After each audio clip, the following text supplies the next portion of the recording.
Buenas noches, Ozzy. ¿Se escucha? ¿Se escucha? Se escucha aún, sí. Sí, sí, sí. ¿Está escuchando la pantalla, chicos? Sí se ve. Sí, Ozzy. Perfecto. Listo, chicos, bien.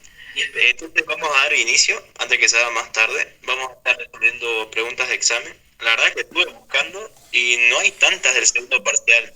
Hay muchas más del tercero que del primer parcial que del segundo. Así que aquí, en síntesis, reunir las principales, creo yo, y la que he visto que el doctor suele repetir con más frecuencia. Entonces, vamos a ir analizando estas preguntas de examen, vamos a ir recordando algunos conceptos, vamos a ir explicando de repente algunas patologías del por qué sí esta respuesta, por qué esta otra no. Y esa es la idea, ¿no? Que ustedes vayan justamente relacionándolo y de repente también recordando. Ok, entonces sin más que decir, iniciamos con la primera pregunta. Fíjense acá nos dicen los cristales de Charcot-Leyden y espirales de Kurzmann están presentes ¿en cuál de todas estas creen, chicos, que pueden estar presentes? ¿Será en las bronquiectasias, en los tumores de células de Leydig? ¿Saben qué son un tumor de células de Leydig?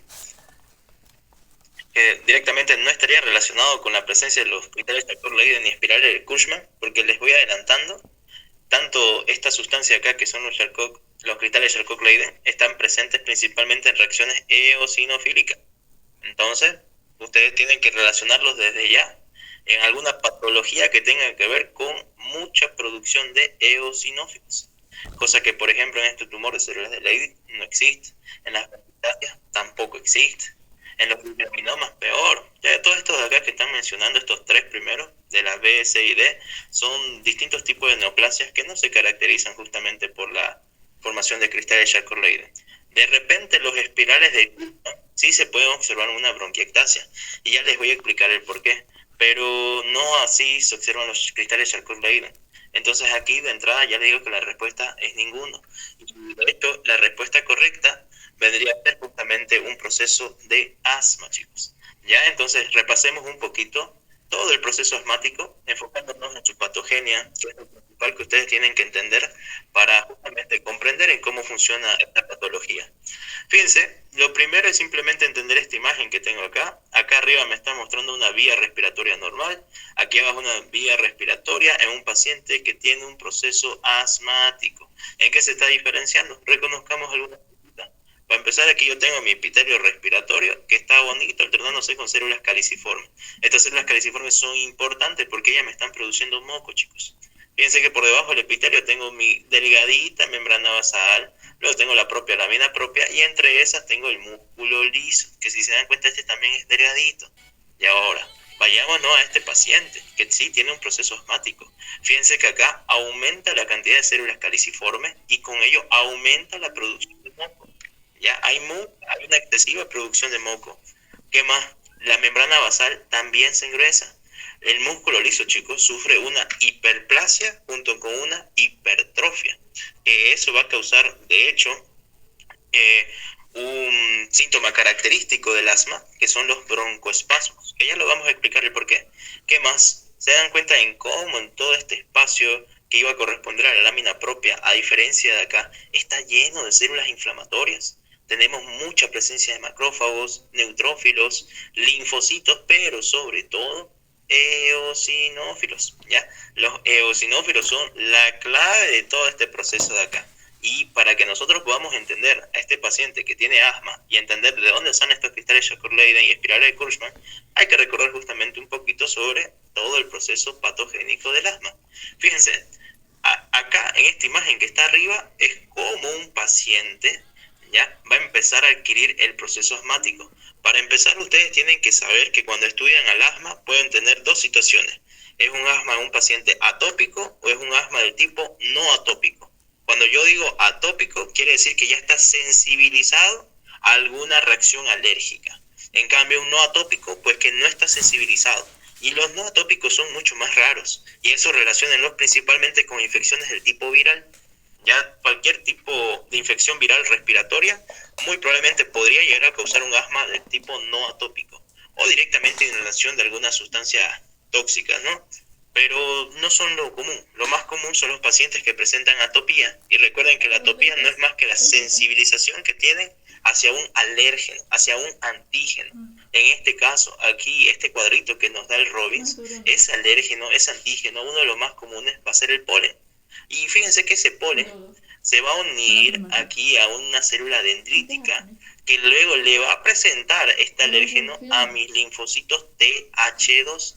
¿Ya? Ahora, estos linfocitos TH2, ¿qué es lo que iban a hacer en la patogenia del asma? Me iban a empezar a producir interleucinas, entre ellas la interleucina 4.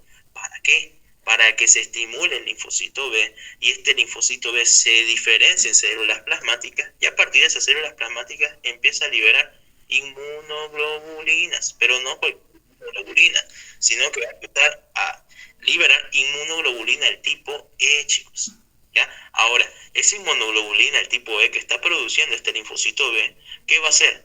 No va a estar ahí rondando por la sangre y ya, no. Se va a unir a unos receptores específicos que se encuentran en esta otra célula, que es el mastocito.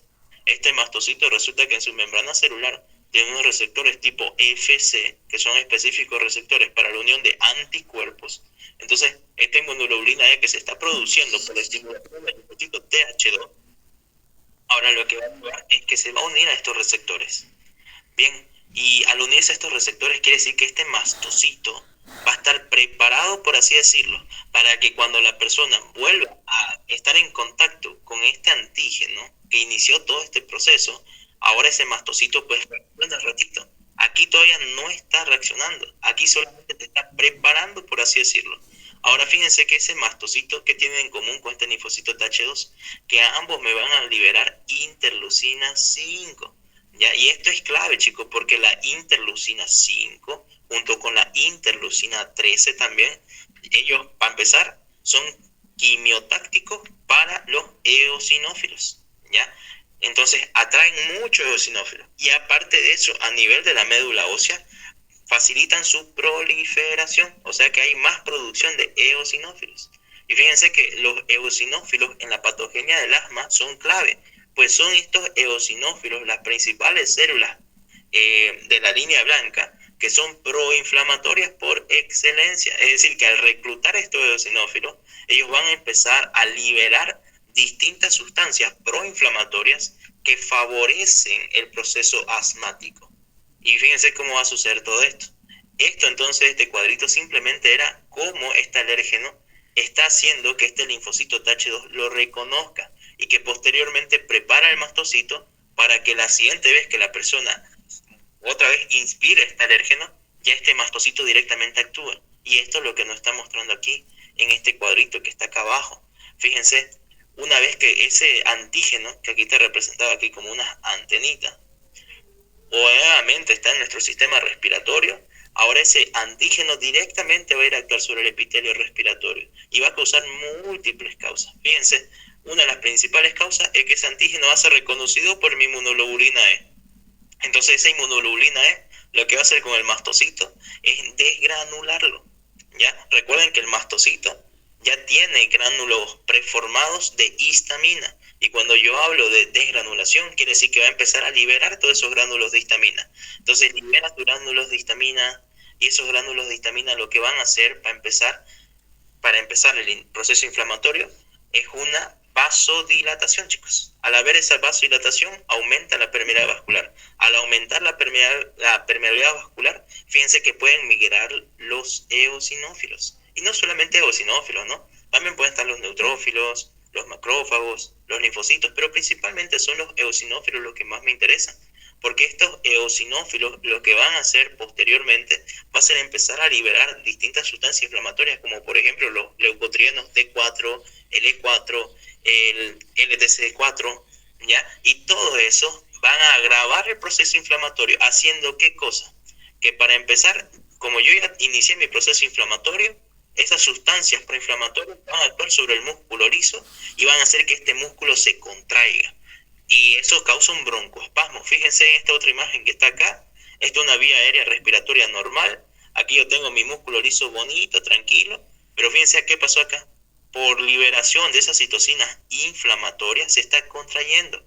Eso es un broncoespasmo. Y fíjense que al contraerse está disminuyendo la luz del bronquio. Eso quiere decir que hay menos entrada de aire inspiratoria sobre todo, ¿ya? Entonces ese paciente se va a empezar a quejar de falta de aire.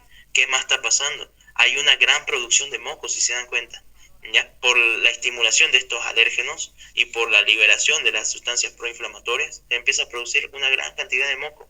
Entonces este paciente, aparte de que ya está siendo obstruida su vía respiratoria por el broncoespasmo, también va a estar siendo obstruida por la acumulación de moco, chicos. Eso lo tienen que tener en cuenta. Ahora, esto es lo que sucede en una fase temprana, pero resulta que también puede haber una fase tardía, donde directamente todo este proceso inflamatorio se sigue agravando y agravando, porque constantemente se están reclutando más eosinófilos y estos eosinófilos constantemente están liberando más sustancias proinflamatorias que atraen a más leucocitos, que siguen facilitando mucho más el proceso inflamatorio. Y en síntesis, fíjense qué va a pasar, que esas sustancias que está liberando el eosinófilo, entre ellas por ejemplo la proteína básica principal o la proteína catatónica del eosinófilo, van a causar luego destrucción del epitelio respiratorio. ¿Ok? Y esta destrucción del epitelio respiratorio, fíjense que en este paciente asmático es lo que posteriormente me va a llevar a algo que ustedes pueden conocer como la remodelación de las vías aéreas. Esa remodelación de las vías aéreas quiere decir que ese paciente constantemente va a estar así, con ese bronquio totalmente contraído por el broncoespasmo, con abundante moco, y ahí se va a quejar constantemente de la falta de aire, ¿no? Eso es lo que más caracteriza a un paciente que tiene una crisis asmática, que no puede respirar correctamente, y ya saben por qué. Bien, esto simplemente es un recordatorio de lo que ya avanzaron seguramente. Ahora, estos cristales de Charcot-Leyden y estos espirales de Kuhlmann, ¿a qué se deben?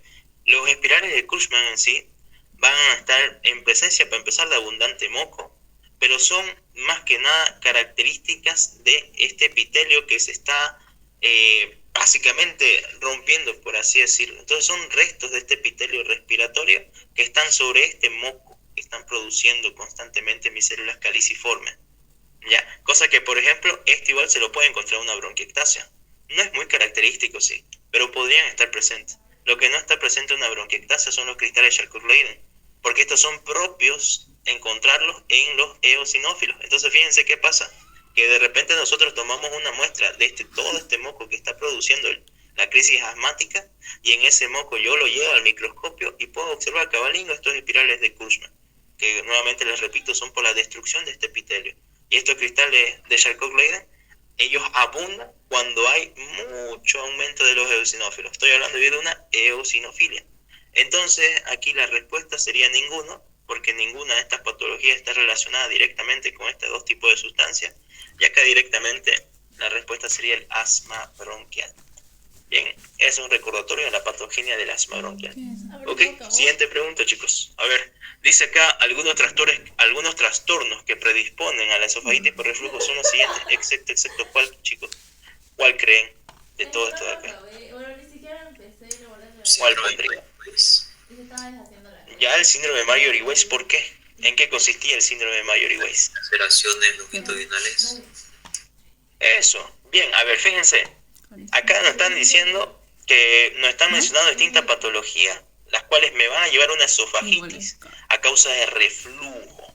A ver, la hernia hiatal, sí, causa reflujo gastroesofágico. Las úlceras pépticas también causan reflujo gastroesofágico. A ver, ¿por qué la hernia hiatal causa reflujo gastroesofágico?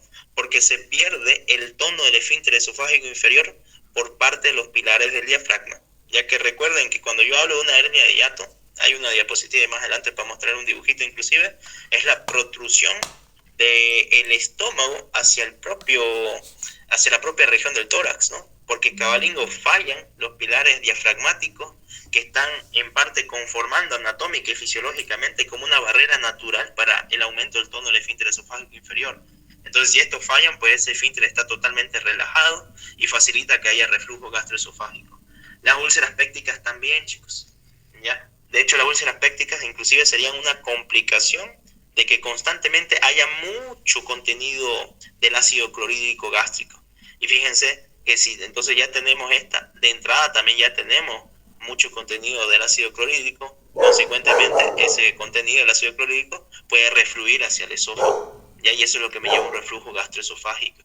La obesidad sí es uno de los factores que predispone, por el aumento de la presión intratorácica, o bueno, más que la intratorácica, la intraabdominal, y los vómitos persistentes, ¿no? Porque recuerden que los vómitos en sí son la expulsión del contenido gástrico que nosotros tenemos. Ahora, por otra parte, el síndrome de Mallory-Weiss no me causa una esofagitis por reflujo propiamente, sino que el síndrome de Mallory-Weiss se destaca, ¿por qué? Porque hay laceraciones en la mucosa esofágica que, si bien son producidas por los vómitos persistentes, dentro de su patogenia se relacionan mucho con el consumo del alcohol. Entonces, fíjense que si no hubieran esas situaciones, no hubieran estas laceraciones. Por ende, tampoco aumentaría el reflujo gastroesofágico a partir de los vómitos, ¿no? Que es una característica del síndrome de Mallory-Weiss. Aparte de eso, acá inclusive les puse un cuadrito, que esto sí es del Robbins, donde nos están mencionando, ¿no?, todas las posibles causas de un reflujo gastroesofágico. Y entre ellas nunca me mencionan el síndrome de Mallory-Weiss, ¿ya? Entonces no se olviden, ¿el síndrome de Mallory-Weiss causa esofagitis? Sí, causa esofagitis, pero no causa una esofagitis por reflujo. Causa laceraciones longitudinales, ya que si estas laceraciones longitudinales se limitan a la mucosa, pues se quedan en eso y ya está, digamos. No es necesariamente que haya una intervención quirúrgica de urgencia, no. Lo que da miedo es que ellas causan sangrado, pero fíjense que de repente esta se puede complicar muchísimo más y puede comprometer las 3 capas del esófago. Y acá sí esto sí es una emergencia quirúrgica, porque la luz esofágica básicamente está totalmente rota y todo el contenido del esófago puede salir tranquilamente hacia la cavidad abdominal o hacia la cavidad torácica, y esto sí es grave. Esto se lo conoce como el síndrome de Borg-Haber, cuando hay la ruptura de las 3 capas que contiene el esófago. Esto sí sería grave. Bien, entonces aquí la respuesta es el síndrome de Mallory-Weiss. Ok. A ver, chicos, acá dice las siguientes son causas de pericarditis fibrinosa. Exacto. ¿Cuál le pondrían acá? ¿Cuál?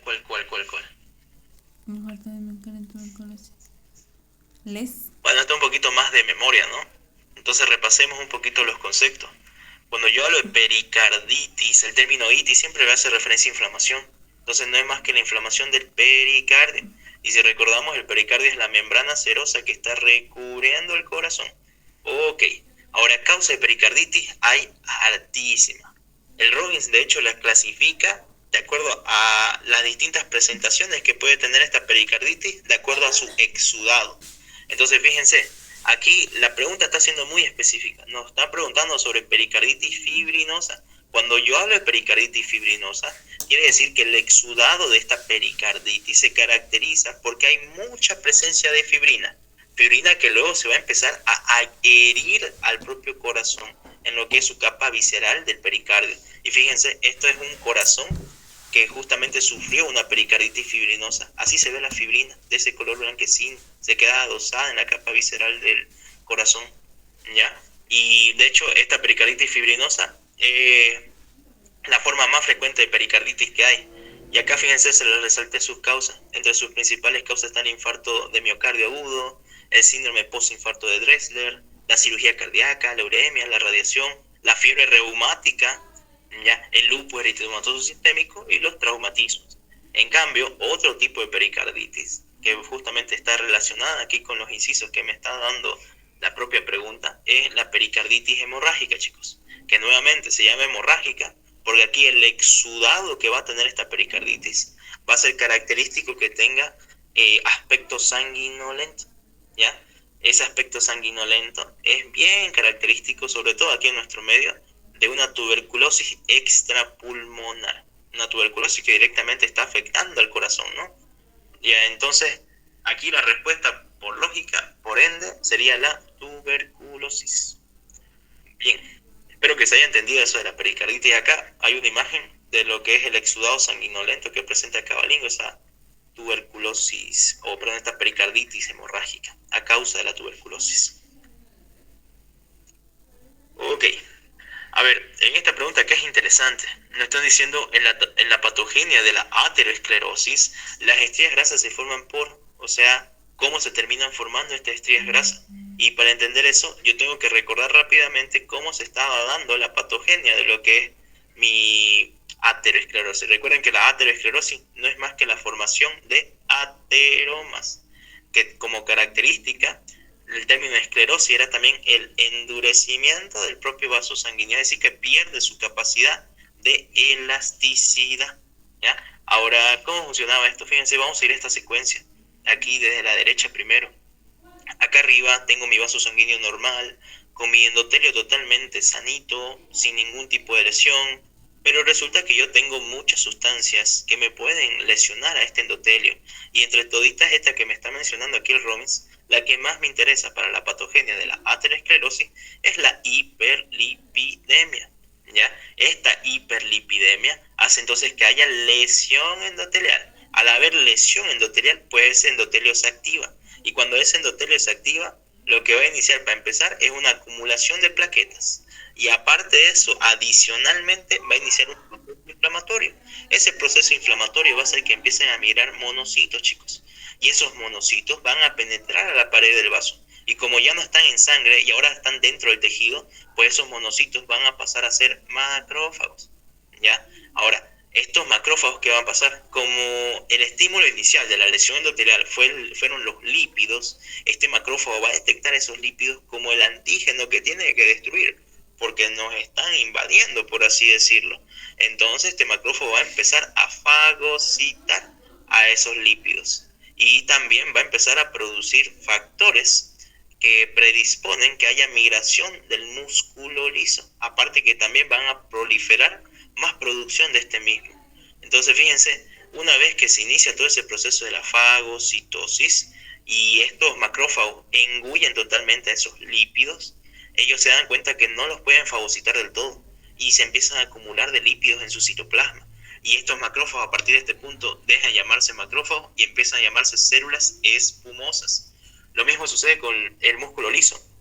La diferencia es que este músculo liso no lo fagocita ni lo engulle como tal, simplemente que como hay mucha acumulación de estos lípidos, ellos se engullen, por así decirlo, o sea, se aguillenan los lípidos de este músculo liso, ¿ya? Y fíjense, esto es característico que en esta etapa, durante la fagocitosis de los macrófagos, y ellos convirtiéndose en células espumosas, junto con la presencia del músculo liso, es que sobre el vaso sanguíneo se van a observar las estrías grasas. Ahora, esas estrías grasas no siempre van a proliferar a placas de ateroma, que es el paso que le va a seguir después, pero la gran mayoría sí lo termina haciendo. Entonces, fíjense, para que se termine de formar la placa de ateroma, pues se reorganiza el músculo liso, también ocurre un proceso de aumento de la matriz extracelular por la producción del colágeno, y de ahí ya se termina formando mi verdadera placa de ateroma, ¿ya? Y bueno, su centro o su núcleo, si ustedes quieren decirlo así, justamente es lipídico. Bien, y esta plaquita sí es muy agresiva, porque ella puede ir creciendo inclusive. Y cuando ella va creciendo y pasa a una fase avanzada, me va a causar otras complicaciones, que ya la vamos a ir viendo más adelante. Pero así sucede toda la patogenia de esta aterosclerosis.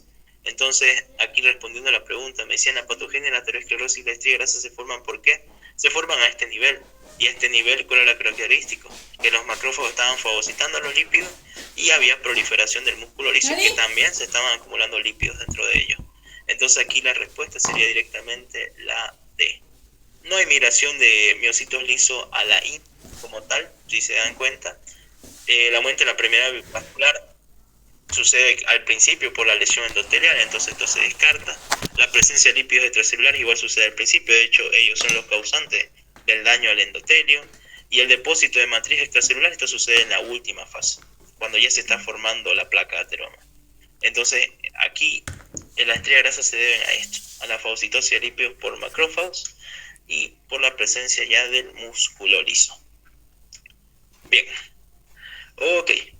A ver, esta otra pregunta dice, una de las siguientes no produce síndrome de dificultad respiratoria aguda del adulto. Ya, esto es importante, y acá inclusive fíjense, les puse dos variaciones en las que el doctor ha colocado en exámenes, ¿no? Parecen los mismos incisos, pero simplemente le está cambiando este último. Ok, a ver, para entender qué es un síndrome de dificultad respiratoria de adulto, nuevamente tenemos que recurrir a recordar cómo funciona su patogenia, para que ustedes lo puedan comprender y no se olviden. Fíjense que de aquí al lado izquierdo yo tengo totalmente un alveolo normal. Aquí tengo mi epitelio respiratorio, que ya a nivel alveolar esto se transforma en neumocitos tipo 1, neumocitos tipo 2. Tengo también a mi macrófago alveolar, y ahí aquí su contacto que tiene con el capilar, ¿no? Bien, esto es lo sano, esto es lo normal, pero lo que me interesa a mí es a este otro lado, al lado derecho, un paciente que está sufriendo un síndrome de dificultad respiratoria aguda. Para empezar, ¿por qué se destaca este síndrome de dificultad respiratoria aguda? Porque el paciente presenta una hipoxemia brutalísima y aparte de eso está acompañado de disnea. Recuerden que disnea es la dificultad que tiene el paciente para respirar. Ahora, entendamos por qué va a suceder todo eso. Fíjense, acá, a este nivel, en el lado derecho, está sucediendo primero que nada un proceso inflamatorio. Al haber este proceso inflamatorio, hay un aumento en la permeabilidad del capilar. Cuando aumenta la permeabilidad capilar, pues estas uniones endoteliales se van separando y eso predispone a que este neutrófilo, en este caso, pueda migrar. Ya, migra del intersticio capilar alveolar hacia el propio alveolo. Ok. Una vez que este neutrófilo ya está en el propio alveolo, fíjense qué va a pasar, que él me va a empezar a producir sustancias proinflamatorias como el PAF, como leucotrienos, como proteasas que se van a encargar de degradar al surfactante justamente, es decir, que van a llevar al colapso alveolar. Pero aparte de eso, estas sustancias proinflamatorias que van a estar liberando van a empezar a causar daño al epitelio respiratorio a partir de los neumocitos tipo 1.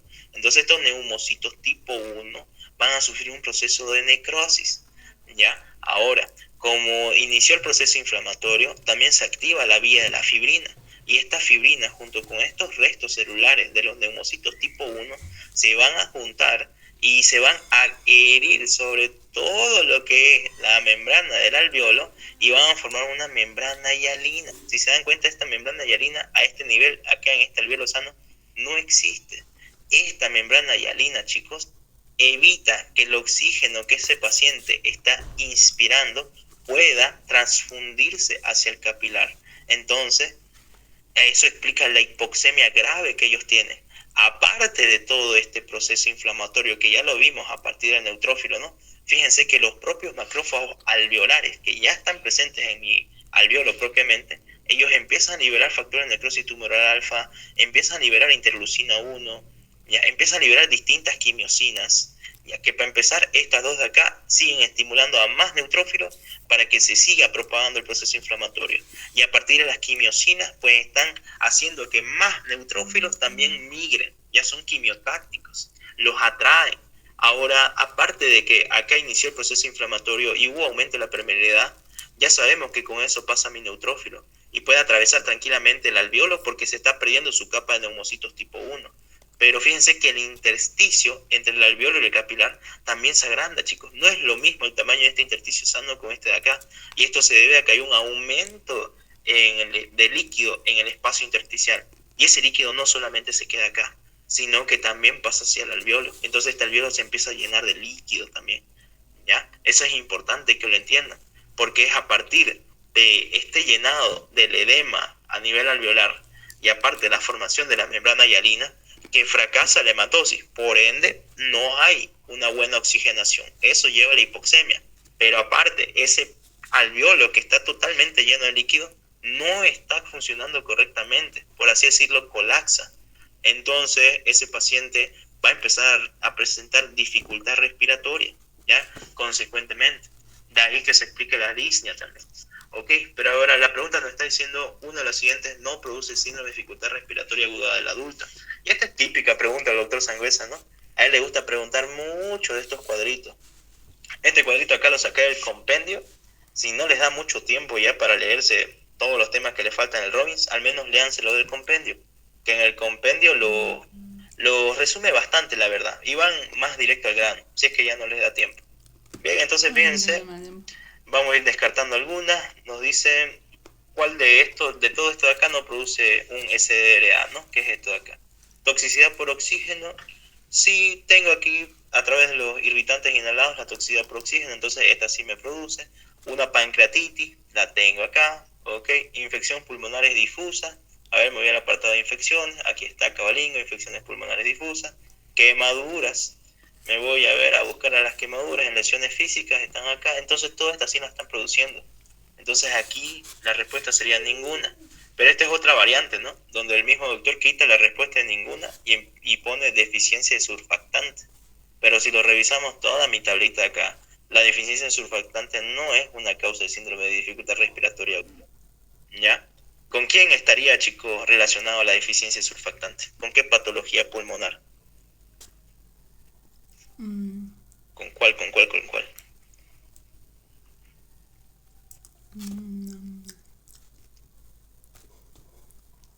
Ni idea. ¿Con cuál han escuchado? No creo que no hayan leído eso.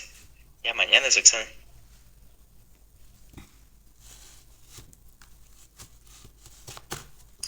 Hay fe. ¿Con qué? Con fe. Con fe, ¿cómo es? Con el enfisema. Ya está dentro. Sí, eso, el enfisema. ¿Ya? Bueno, de todas formas hay una pregunta de enfisema que ya cuando toque se las explico igual por qué sucede eso. Ya, pero es por el enfisema. Entonces aquí no tiene nada que ver con la dificultad respiratoria aguda del adulto. Bien, porque el enfisema, de hecho, fíjense, es una patología respiratoria crónica. Crónica quiere decir que tiene que pasar mucho tiempo para que haya manifestaciones clínicas. Esta patología de acá es aguda, chicos. Ya se manifiesta al ratito.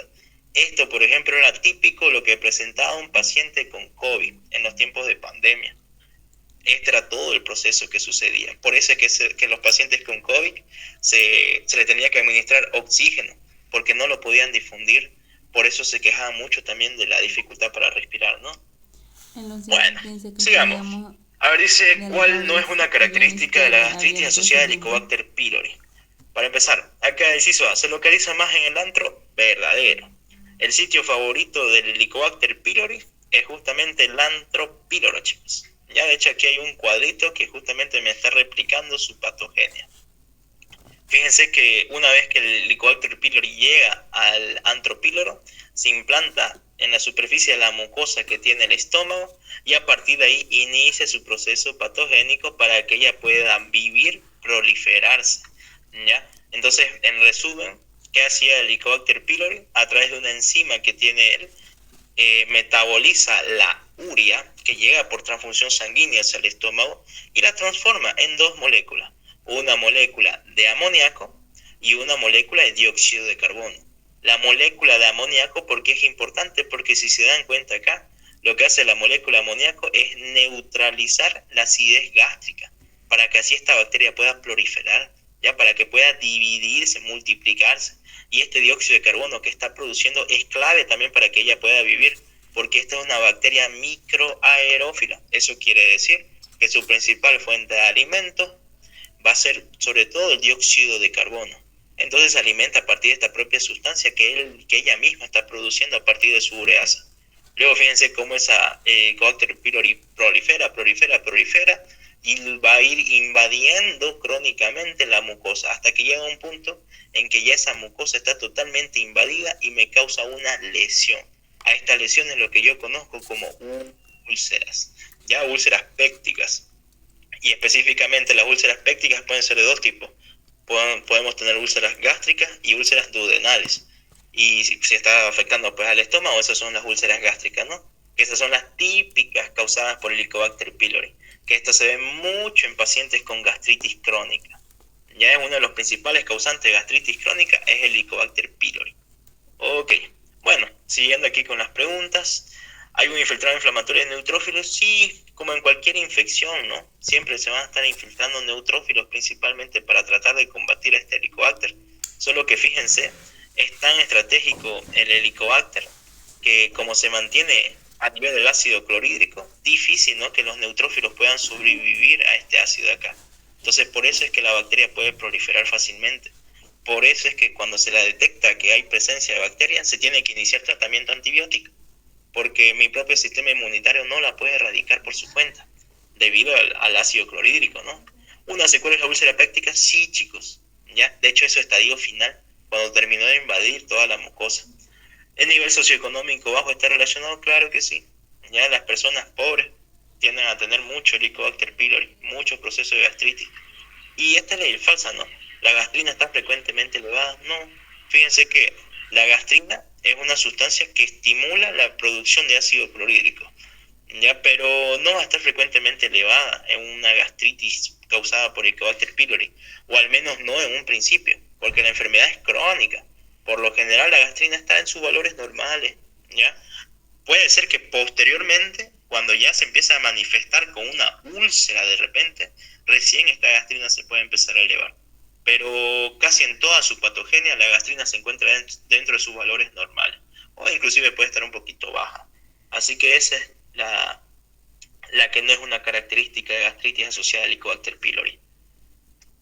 Bien, a ver, seguimos un poquito con estómago. Dicen los siguientes enunciados acerca de la esofagitis por reflujo son ciertos, excepto...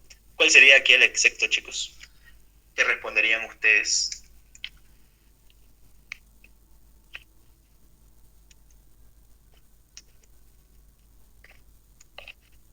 ¿Qué dicen? ¿Qué dicen? A ver, participen. Va a afectar los esófagos. ¿Qué sería el ¿Cómo? La B sería el excepto. La B aún sí, porque está muy lejos, creo. No, a ver. Fíjense, cuando dice esófago distal, se está refiriendo a la parte del esófago que se está conectando con el cardias. Y ahí me está diciendo esofagitis por reflujo. ¿Y cuál es la parte del esófago que se ve afectada en cualquier reflujo gastroesofágico? El esófago distal.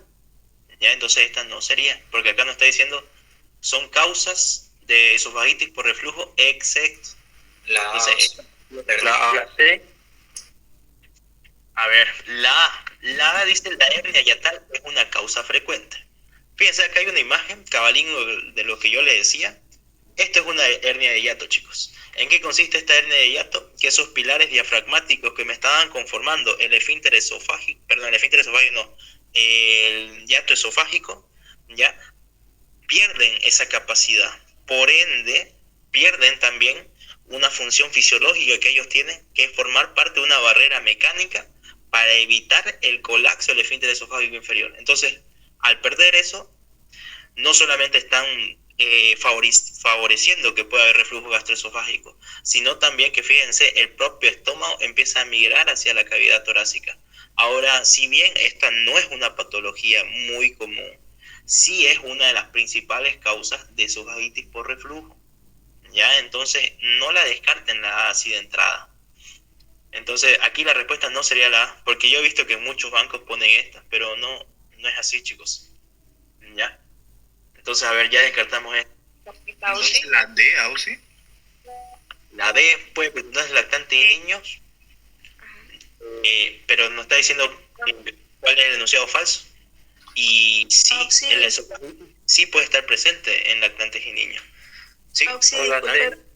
Pero en el libro está ahí que la hernia hiatal sí es una causa, pero no es frecuente. Porque la E sí dice en el libro, dice puede desencadenarse por distensión gástrica. O sea, toditas están, solamente que la hernia hiatal no es una causa frecuente. ¿Tan seguro? Además, dice que Yo me la acuerdo hernia que yatal Dice que es causa asociada, Ausi. asociada, Ausi. Tampoco Pero dice menciona que la... es infrecuente, no dice que es frecuente, entonces está bien la eso. respuesta de la... A ver, Robbins O muéstrenme sea, dice es infrecuente. poco una común. captura de Roy, porque yo me acuerdo que al menos en la edición que yo tengo, que es una edición menos que la edición actual, que es la 11ª, sí lo menciona. Y en ningún momento, por ejemplo, menciona la distensión gástrica. Y si ustedes piensan en la fisiopatología de que podría llevar a la distensión gástrica, en realidad no tiene sentido que esta me lleve a un reflujo. Ya, pero a ver, muéstrenmelo y la podemos debatir esa. Pero yo estoy seguro que la respuesta sería esta de acá. Porque ya, o sea, es debatible, ¿no? La hernia de hiato no es que sea una patología muy frecuente, pero sí está dentro de sus complicaciones que causan muy frecuentemente esofagitis por reflujo. Ausi, yo cuando leí esta parte tampoco leí algo sobre los lactantes y niños. Eso está en el compendio, te cuento, de los lactantes y niños. Sí, creo que está en la página, 759 de la 10ª edición. A ver, lo voy a chequear. Ya, entonces esta vamos a quedar pendiente. Pero que yo recuerde, esta sería la respuesta. Pero lo voy a buscar por eso. Ya, debatible. Es que así son algunas preguntas con el doctor Sangüesa. Debatibles. Ya, bien, pasemos a esta otra, para no perder tanto tiempo. La cardiopatía congénita de mayor incidencia, ¿cuál es, chicos? Aquí tienen inclusive una imagen, ¿no?, de referencia. La C. Eso. La comunicación interventricular. Hablemos un poquito sobre cardiopatías congénitas. Para que no se complique, porque son un montón, digamos, al menos tienen que aprender las principales y saber diferenciarlas. ¿Y cómo la van a diferenciar clavemente? Clasificándolas en aquellas cardiopatías congénitas que cursan con cianosis y aquellas cardiopatías congénitas que no cursan o que cursan muy infrecuentemente con cianosis. Ahora, dentro de esas patologías cardíacas congénitas que casi nunca cursan con cianosis, están aquellas que son derivaciones del lado izquierdo al lado derecho. Y esta es la explicación. Fíjense, esto que tengo acá es una típica comunicación interventricular. Ahora, ¿por qué este niño que está naciendo con esta cardiopatía congénita no presenta cianosis? Porque la sangre que está refluyendo de un ventrículo a otro es directamente del ventrículo izquierdo al ventrículo derecho. ¿Ya? Eso quiere decir que esta sangre que está llegando del ventrículo izquierdo al derecho es sangre oxigenada. Sangre oxigenada que va a volver luego hacia el pulmón, donde se va a seguir oxigenando con más ganas todavía. Cosa que para que haya cianosis, ya tiene que ser sangre desoxigenada. Cosa que aquí no se está cumpliendo y que tampoco se cumple en ninguna patología cardíaca congénita que sea de un lado izquierdo a uno derecho. Pero sí sucede en un lado derecho a uno izquierdo, porque aquí sucede lo contrario. Ahí está predominando la sangre desoxigenada y no así la sangre oxigenada. ¿Ya? Y si predomina la sangre oxigenada, pues la manifestación es que ese niño que está naciendo se va a ver azul.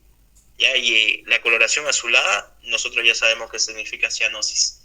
Bien, entonces eso lo tienen que tener en cuenta. Así sepárenlo. Y a ver, típicas patologías que no presentan cianosis, las más comunes, ¿no? Comunicación interventricular, comunicación intraauricular. Si se dan cuenta, los dos tipos de comunicaciones. También el conducto arterioso persistente. Este es un clásico ejemplo de patología no cianótica. Y dentro de las cianóticas, las más importantes que ustedes tienen que saber están la tetralogía de Fallot y la transposición de las grandes arterias. Ya esos son los ejemplos clásicos, digamos, los típicos, los que no les pueden pelar. Entonces aquí es la comunicación interventricular. Muy bien, sigamos a ver. El amianto o asbesto, chicos, dice se relaciona con el tumor. Bueno, esto ya no es mucha pregunta para poder razonar, es un poquito una pregunta más de memoria. Si recordamos qué es el amianto o la asbestosis propiamente, son un tipo de neumoconiosis. Y dentro de las neumoconiosis, ellas se caracterizaban porque iban a causar en todo el parénquima pulmonar, como ustedes pueden observar acá, todas estas partecitas blanquecinas son fibrosis. Ya entonces causan fibrosis intersticiales difusas del parénquima pulmonar. ¿Y cuál es la característica de todas mis neumoconiosis? Que todas dentro de su fisiopatología estaban relacionadas con la inhalación de polvos minerales, chicos. Entre ellos el polvo del carbón, muy típica de los mineros, el sílice, el amianto, donde aquí le podríamos poner barra asbestos. Y fíjense, en esto es donde me voy a enfocar, porque está preguntando esta sustancia con qué tipo de tumores se relaciona. Y acá me lo están mencionando, el mesotelioma, tumor muy típico de las pleuras, por ejemplo, o los distintos carcinomas, de pulmón, de laringe, de estómago, de colon. Cosa que aquí me lo están mencionando toditos, ¿no? Entonces aquí la respuesta es todos directamente. Ok, sigamos a ver. Aquí nos pone el fenómeno de Raynaud secundario. O sea, ¿qué es lo correcto en cuanto al fenómeno de Raynaud secundario? Recuerden que el fenómeno de Raynaud puede ser de dos tipos. Puede ser primario, o también llamado enfermedad de Raynaud, o puede ser secundario.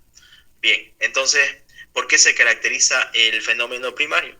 Se caracteriza, para empezar, por una respuesta vacío excesivo, donde hay una vasoconstricción periférica principalmente, que se manifiesta en la parte distales. Aquí, por ejemplo, tienen el ejemplo típico de una mano.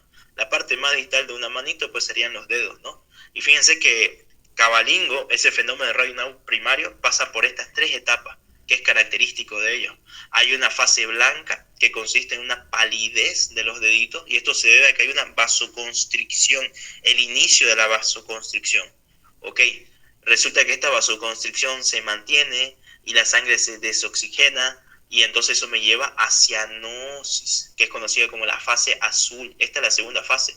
Y luego de que hay esa vasoconstricción sostenida, el cuerpo responde haciendo una vasodilatación, y eso hace que aumente justamente el volumen sanguíneo, y hace que estos deditos, sus partes distales, se vuelvan hiperémicos, ¿ya? O sea, se vuelvan más rojitos. Entonces esta es la fase roja, ¿ya? Entonces este es típico de un fenómeno de Raynaud primario. Ahora entonces, descartando aquí, nos dice el fenómeno de Raynaud secundario, también conocido como enfermedad de Raynaud. No, esto es el otro nombre, el fenómeno de Raynaud primario. Es una respuesta vasomotora central y local. No, nuevamente, esto se debe más para un fenómeno de Raynaud primario.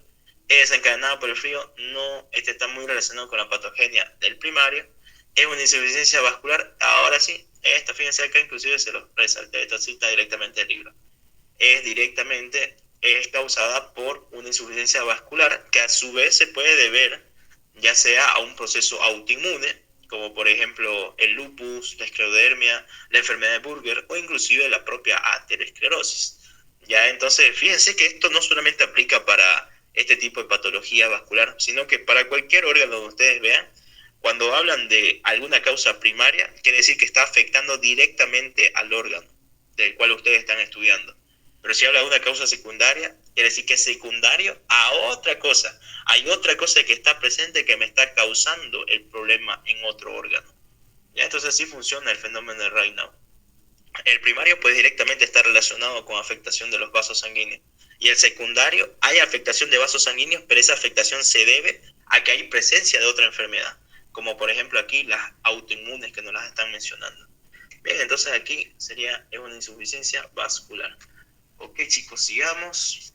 En la cardiopatía reumática crónica, nos dice la deformidad vascular más frecuente es, esto no se olviden nunca, esto se lo van a preguntar durante toda su vida como médico, y es que la fiebre reumática me causa una valvulopatía muy frecuente, muy común. De hecho, cuando ustedes estudian valvulopatías, las pueden dividir en 2 tipos. Aquellas que son del tipo estenosis y aquellas que son insuficiencia. Estenosis quiere decir que disminuye su luz, ya se está obliterando su luz. Insuficiencia, pues que en el caso no está cumpliendo su función, que en el caso de ser una válvula no se van a cerrar correctamente. Bien, ahora si nos vamos específicamente a la fiebre reumática, ella me causa una estenosis mitral. Fíjense que hay una imagen de referencia. Aquí tengo mi válvula mitral normal y acá fíjense cómo disminuyó demasiado su luz. Esto es una estenosis. Y la principal causa de estenosis mitral aquí y en todo el mundo es la fiebre reumática. Y dentro de las valvulopatías de repente también les pueden preguntar cuál es la valvulopatía más común de toditas. Y esa es una estenosis aórtica, ¿ya? Estenosis aórtica. La segunda valvulopatía más común de todas es la estenosis mitral por fiebre reumática. Y capaz, no sé, de repente el doctor les puede pedir también los criterios diagnósticos para la fiebre reumática, que sí los menciona el Robbins. Esos son los criterios mayores y menores de Jones. Y eso lo tienen que saber. Bien, fíjense, acá al ladito les puse una imagen de una válvula mitral totalmente estenosada. Este evidentemente es una imagen real, ¿no? Para que ustedes lo puedan observar. Bien. Entonces ahí tienen la respuesta. Ok, bueno, esta es otra típica pregunta que hace el doctor referente a estos cuadritos. Si se dan cuenta, le gusta preguntar mucho de estos cuadritos. En este caso nos están hablando de las miocardiopatías. Y dentro de las miocardiopatías yo puedo tener 3 tipos. Aquella miocardiopatía que es dilatada, o sea, ese es un corazón grande. Aquellas miocardiopatías que son hipertróficas, que aquí dependiendo de la causa pueden ser una hipertrofia concéntrica o excéntrica, y aquellas miocardiopatías que son restrictivas, Estas son las menos comunes, pero por así decirlo podrían llegar a ser las más agresivas, ¿ya? Y dentro de las causas de las miocardiopatías restrictivas, aquí yo tengo amiloidosis cardíaca, como inclusive el mismo cuadrito me lo sugiere, ¿no? Aquí tengo la amiloidosis. Ahora, para que entendamos la amiloidosis así en síntesis, fíjense que acá esta imagen me lo está diciendo todo. La amiloidosis va a ser una acumulación de proteínas entre las fibras de los cardiomiocitos, ¿ya? ¿Y qué van a hacer esta acumulación de proteínas?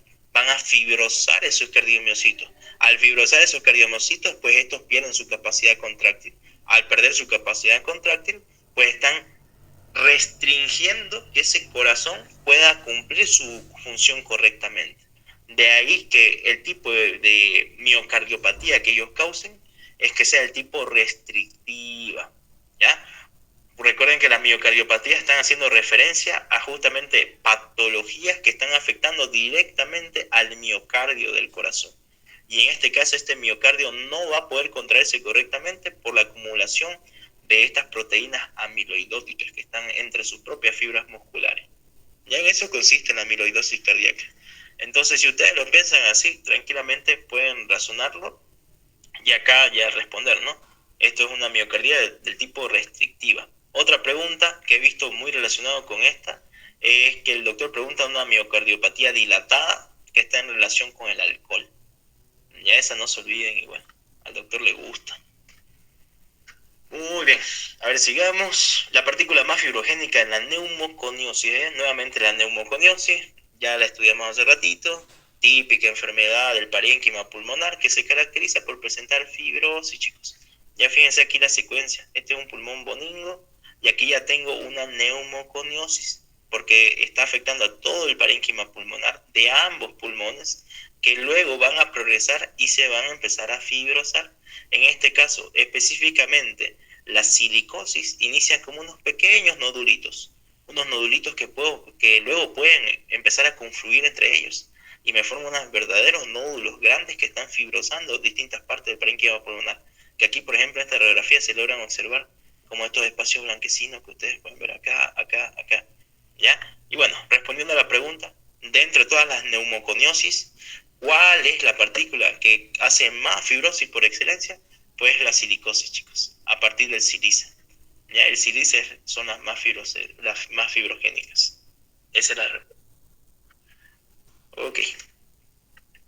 Bien, chicos, a ver, dice la endocarditis de Lichtmann-Sachs se relaciona con... A ver, cuando yo estoy hablando de endocarditis de Lichtmann-Sachs, directamente estoy hablando de un tipo de endocarditis que está muy relacionado con una enfermedad autoinmunitaria, que desde ya les estoy diciendo que es el lupus eritematoso sistémico. Ahora, acá hay una controversia, por así decirlo, y es de acuerdo a cómo el doctor lo tome. Porque resulta que las vegetaciones, cuando ustedes lean vegetaciones así tal cual, las vegetaciones hacen referencia a acumulación, ya sean de materiales de plaquetas, restos celulares o fibrina principalmente, a nivel de mis distintas válvulas, ¿ya? Y esas vegetaciones se pueden distribuir de distintas maneras de acuerdo a cuál sea la patología que la esté provocando. Por ejemplo, las vegetaciones que me causa un lupus eritematoso sistémico, ya que es clásico, una endocarditis de Lichtmann-Sachs, y si se dan cuenta tienen un aspecto destructivo, porque a diferencia de estas que se están limitando, ya sea a la parte superior o a las cuerdas tendinosas de mi valvulita, estas no tienen una disposición específica. Y fíjense que pueden ser de distintos tamaños también. Estas vegetaciones pueden ser grandes, pueden ser pequeñitas, ya son totalmente destructivas. Pero ahora el término vegetaciones, entonces, si se dan cuenta, está aplicando también para esta enfermedad autoinmune. Ahora, lo que yo he visto es que algunos libros de cardiología, el Robbins no lo especifica muy bien, pero libros de cardiología sí lo dividen a las vegetaciones, en aquellas endocarditis vegetantes propiamente y aquellas no vegetantes. Y hacen énfasis en que las endocarditis vegetantes son de origen infeccioso y las no vegetantes son de origen no infeccioso directamente. ¿Ya? Y dentro de las de origen no infeccioso, pues ahí están las enfermedades autoinmunitarias, ¿no? Como por ejemplo el lupus eritematoso sistémico. Y de repente hay una pregunta también donde confunden, ¿no? porque ahí menciona cuál de la siguiente endocarditis es no vegetante. Pero ahí o bien falta un excepto o directamente el doctor está tomando como que todas son vegetantes y la respuesta sería ninguna, ¿no? Pero si hubiera un excepto, pues ahí de entrada sería una endocarditis infecciosa. Pero bueno, respondiendo a esta endocarditis lignosa, acá es por lúpus eritematoso sistémico. No hay cómo se pierde. Bien, siguiendo aquí, tenemos cuál de los siguientes tumores se relaciona con más frecuencia con la hipertensión. A ver, no lo vamos a hacer larga. El tumor de Krunkemer, para empezar, es un tumor metastásico muy característico en el estroma del ovario. Descartamos. Carcinoma pulmonar en células gránulo de avena, este es un tumor que se presenta a nivel pulmonar. Más que una hipertensión arterial, pues me va a causar una hipertensión pulmonar, lo descarto. El sistema cardíaco muchas veces es asintomático, no me causa hipertensión, lo descarto. El hemangiosarcoma, esta es una neoplasia bien agresiva de los vasos sanguíneos, pero sin embargo tampoco está dentro de su fisiopatología que me causa una hipertensión. El feocromocitoma, por otro lado, es una neoplasia de la glándula suprarrenal, que lo que va a hacer es producir gran cantidad de noradrenalina y de adrenalina. ¿Ya? Y recuerden que esas dos sustancias lo que van a hacer es actuar sobre el tono muscular del vaso, específicamente en los receptores alfa 2, y hacen que estos vasos sanguíneos se contraigan, o sea, causa una vasoconstricción.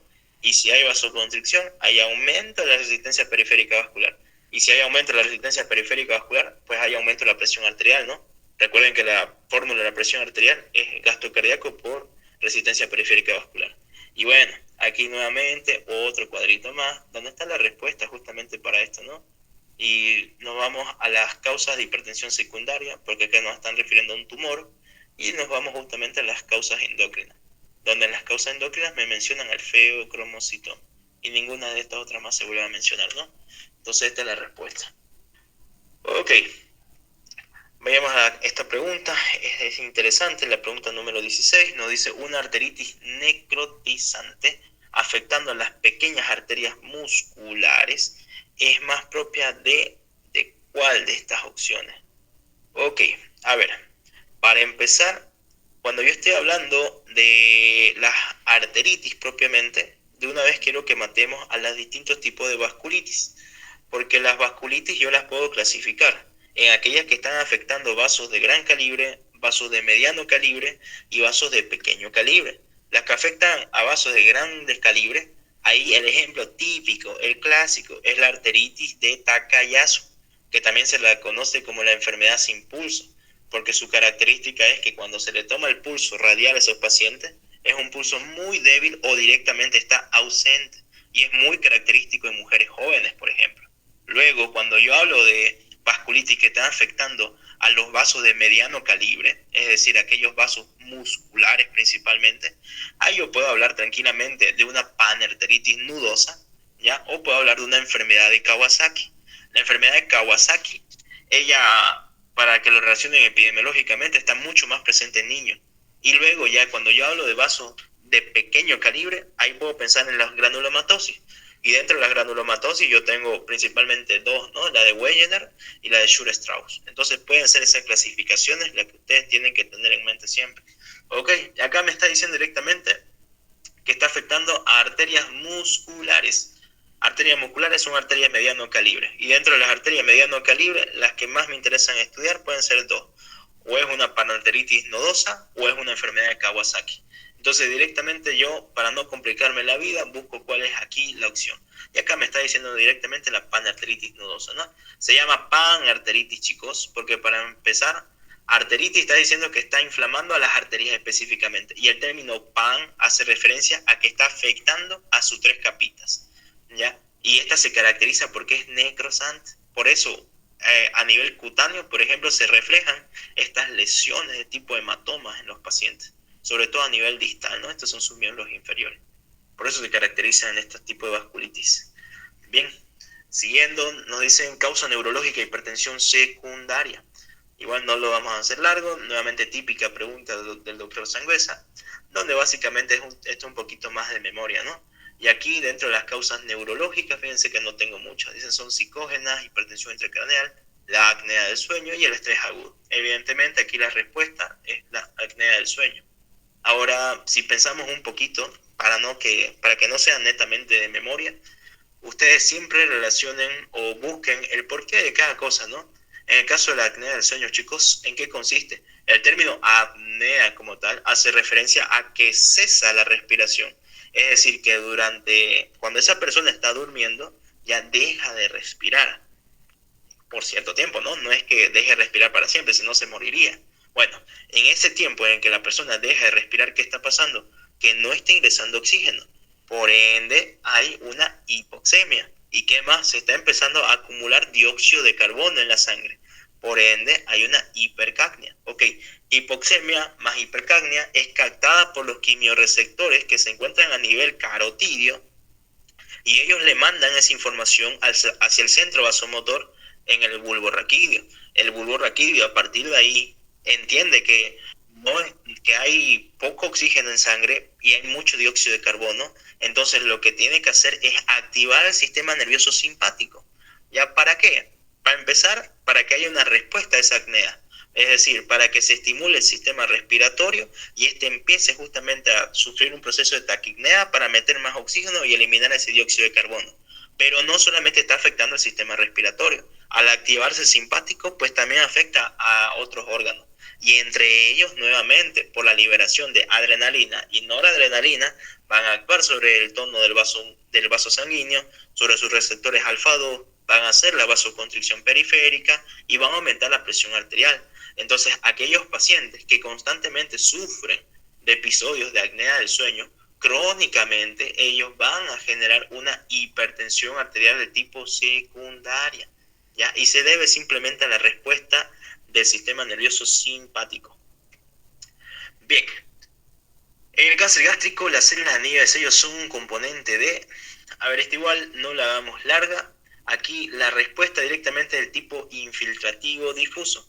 Fíjense que cuando yo estoy hablando de las neoplasias malignas del estómago, mi neoplasia tipo es el adenocarcinoma gástrico. Y ese adenocarcinoma gástrico, de repente, si yo lo estudio morfológicamente, puede ser de dos tipos. Puede ser el tipo intestinal o, mucho más común, puede ser el tipo infiltrativo y difuso. Ya fíjense que acá esta imagencita que tengo me sirve justamente para ver la progresión, sea precancerosa y luego cancerosa, ya de este tumor. Fíjense que es precancerosa cuando afecta netamente hasta la submucosa. Una vez que pasa de la submucosa se transforma en cancerosa propiamente.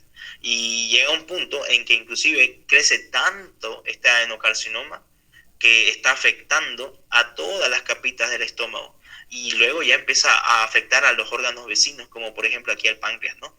A esta última etapa del adenocarcinoma gástrico es lo que nosotros llamamos la linitis plástica, ¿ya? Y resulta que cuando nosotros vemos este crecimiento muy agresivo de lo que es el adenocarcinoma gástrico, microscópicamente en el examen anatomopatológico, podemos observar característicamente este tipo de células que están acá, que son las células en anillo de sello. ¿Ya? Ahora, ¿por qué se llaman así? Porque fíjense, todas sus vacuolas que están en el interior de esas células hacen que el núcleo se vaya hacia la periferia. Y cabalingos se llaman células en anillo de sello, porque aquí a la dingo, si se dan cuenta, yo les puse un ejemplo de un anillo de sello, que es característico, ¿no? Que todos esos anillos tengan así esta cosita bien llamativa en su parte superior, ¿no? Que se asemeja mucho al núcleo que está sucediendo en esta célula. Ya por eso la decidieron llamar así. No hay mucho más misterio. Entonces, este es un encuentro bien común en la linitis plástica, que ya sería el estadio final de mi adenocarcinoma gástrico. Es decir, cuando ya está invadiendo otros órganos, cuando ya atravesó todas las capas del estómago. No se olviden de eso, es importante también. Bien, sigamos. A ver, dice, entre las complicaciones en la fase clínica de la aterosclerosis se consideran, hace ratito ya estudiamos toda la patogenia de la aterosclerosis y ahora simplemente es recordar. Y para recordar, yo lo tengo que dividir aquí, que voy a tener una fase preclínica, que es donde ocurre toda su patogenia, ¿ya? Y luego voy a tener una fase clínica, que es cuando ya esta placa que está avanzando, que fíjense, su placa de ateroma está creciendo mucho, puede empezar a presentar complicaciones, ¿ya? Donde recién ese paciente va a empezar a presentar clínica. Y entre ellas no se pueden olvidar estas 3 complicaciones. De repente esta placa aterosclerótica debilita las paredes del vaso, me forma un aneurisma. Y de repente ese aneurisma se puede romper y deja liberar la sangre, ¿no? Muy graves, causa sangrados muy graves que me pueden llevar a un shock hipovolémico. ¿Qué más puede pasar? Esta propia placa de ateroma se puede lesionar, chicos. Y al lesionar, como el endotelio también está expuesto, pues inicia un proceso de coagulación. Y ese proceso de coagulación va a terminar en la formación de un trombito que, si se dan cuenta acá, va a terminar de obliterar toda la luz del vaso sanguíneo. Entonces por aquí no va a haber perfusión, ¿ya? Entonces por eso se llama oclusión por formación de un trombo. ¿Qué más puede pasar? Que directamente esta placa de ateroma siga creciendo y creciendo y creciendo y creciendo, y fíjense, disminuye tanto la luz del vaso sanguíneo que causa una estenosis crítica. Y esto de ustedes ya van a ir aprendiendo que me va a dar paso a una angina de pecho, y si esa sigue creciendo y oblitera totalmente al vaso sanguíneo, pues me puede llevar a un infarto agudo de miocardio. Y entonces esa es una de sus principales complicaciones. Y bueno, aquí respondiendo, dice, entre las complicaciones de la fase clínica de la aterosclerosis se considera las estrías grasas, no, porque esta está en la fase preclínica. La placa fibrosada no, nuevamente esta se forma en la fase preclínica. La placa avanzada tampoco, sigue siendo fase preclínica. Y la trombosis mural sí, ¿no? Porque esto ya es una de sus complicaciones, que ya es una manifestación clínica. Ok, bien. A ver, esta otra nos dice, en una atelectasia por reabsorción puede producirse por lo siguiente, exacto. A ver, para empezar, cuando yo hablo de una atelectasia, no estoy refiriéndome a una patología propiamente, me estoy refiriendo más bien a un estado que presenta el pulmón, pero ese estado es un estado de colapso, ¿ya? Y las atelectasias yo las voy a estudiar en 3 tipos, chicos. Pueden ser atelectasias por reabsorción, pueden ser atelectasias por compresión, o pueden ser atelectasias por contracción. Y estas son las más bonitas para entenderlo. A ver, primero vayamos a aquellas atelectasias que son por compresión. ¿Por qué se caracteriza estas atelectasias? Porque hay acumulación de líquido a nivel pleural. Puede ser sangre, es un hemotórax, puede ser linfa, por ejemplo, un kilotórax, o más que líquido también puede haber acumulación de aire. Entonces, eso es un neumotórax. Es decir, que cualquier acumulación que está afectando al nivel pleural y eso consecuentemente esté comprimiendo al pulmón, me va a llevar al colapso, si se dan cuenta, de esa zona del pulmón. Por eso se llaman atelectasias compresivas. Luego, cuando yo hablo de atelectasias obstructivas, también su otro sufijo, si ustedes quieren decirlo así, es atelectasias por reabsorción. ¿Y qué pasa acá? Que acá hay una obstrucción completa de algún bronquio o algún bronquiolo de repente. Y ese bronquio está haciendo que este pulmón colapse de acuerdo a la sección que se esté obstruyendo, ¿no? En este caso, fíjense, se está obstruyendo el bronquio, el lóbulo inferior del pulmón del lado izquierdo. Por eso es que acá ustedes están observando que falta una pequeña porción de ese pulmón, ¿no? Entonces, esto es una atelectasia que está colapsando por un proceso obstructivo o por reabsorción.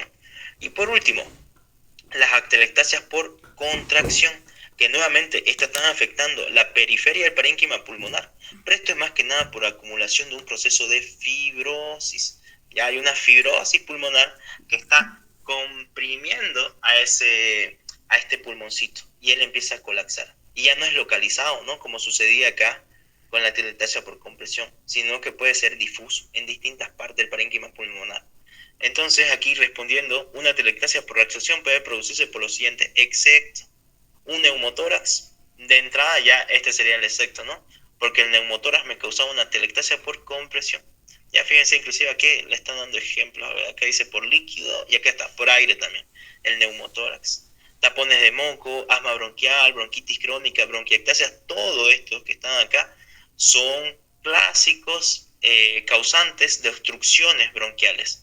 Entonces, todo esto de acá me llevaría a una atelectasia por reabsorción o atelectasia obstructiva. ¿Ya? Bien, eso. Ok. No sé si Usai está por ahí.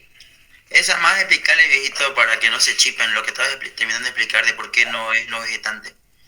Ya, bien. A ver, esto es lo que le decía referente a la otra pregunta. A ver, fíjense. acá nos están hablando nuevamente de endocarditis, ya, y nos dicen no vegetantes. Ahora, el Robbins no es muy específico cuando se refiere a eso, pues directamente nos enseña que vegetaciones, la presencia de vegetaciones, quiere decir que hay acumulación aquí a nivel valvular, si se dan cuenta, aquí, acumulación de fibrina, acumulación de plaquetas de repente, ¿ya? Entonces, vegetaciones es eso en síntesis. Ahora, el Robbins no, los libros de cardiología dividen a su vez a estas vegetaciones en dos tipos, chicos. Las que son las verdaderas vegetaciones realmente, ¿ya? Y aquellas que no son clasificadas como vegetaciones. Las que son aquellas vegetaciones realmente serían por causas infecciosas. Ya, eso nos dicen los libros de cardiología. Y entre las causas infecciosas, pues siempre están muy relacionadas con microorganismos, ¿no? Ahora, las no vegetantes, estas están muy relacionadas con procesos autoinmunes. ¿Ya? Entonces, nuevamente, fíjense, el Robbins no nos detalla mucho esto. Pues tenemos presencia de vegetaciones en cualquiera de estas dos causas, ¿no? En infecciosas y en procesos autoinmunes. Pero ahora, respecto a esta pregunta de acá, yo creo que lo correcto es que aquí falta un excepto. Porque si acá hubiera un excepto, pues sería mucho más fácil de poder responderle, ya que la enfermedad de Lehmann-Sachs es causada por lupus eritematoso sistémico. La enfermedad trombótica no bacteriana nos están diciendo directamente que no es de causa infecciosa, ¿no? La enfermedad reumática aguda, esto si bien es una complicación de una infección bacteriana, esta complicación es un proceso autoinmunitario y ya no así un proceso infeccioso. Entonces fíjense que de acá a acá yo tengo causas no vegetantes, según lo que se está entendiendo, ¿ya? Y la única vegetativa serían las enfermedades infecciosas propiamente. Pero sí le faltaría un excepto, ¿no? Ahora, no sé si el doctor lo está tomando así o directamente aquí la respuesta sería ninguna, porque todas son vegetativas propiamente, ¿no? Si nos vamos al concepto de vegetación. Entonces pueden ver esas dos variaciones.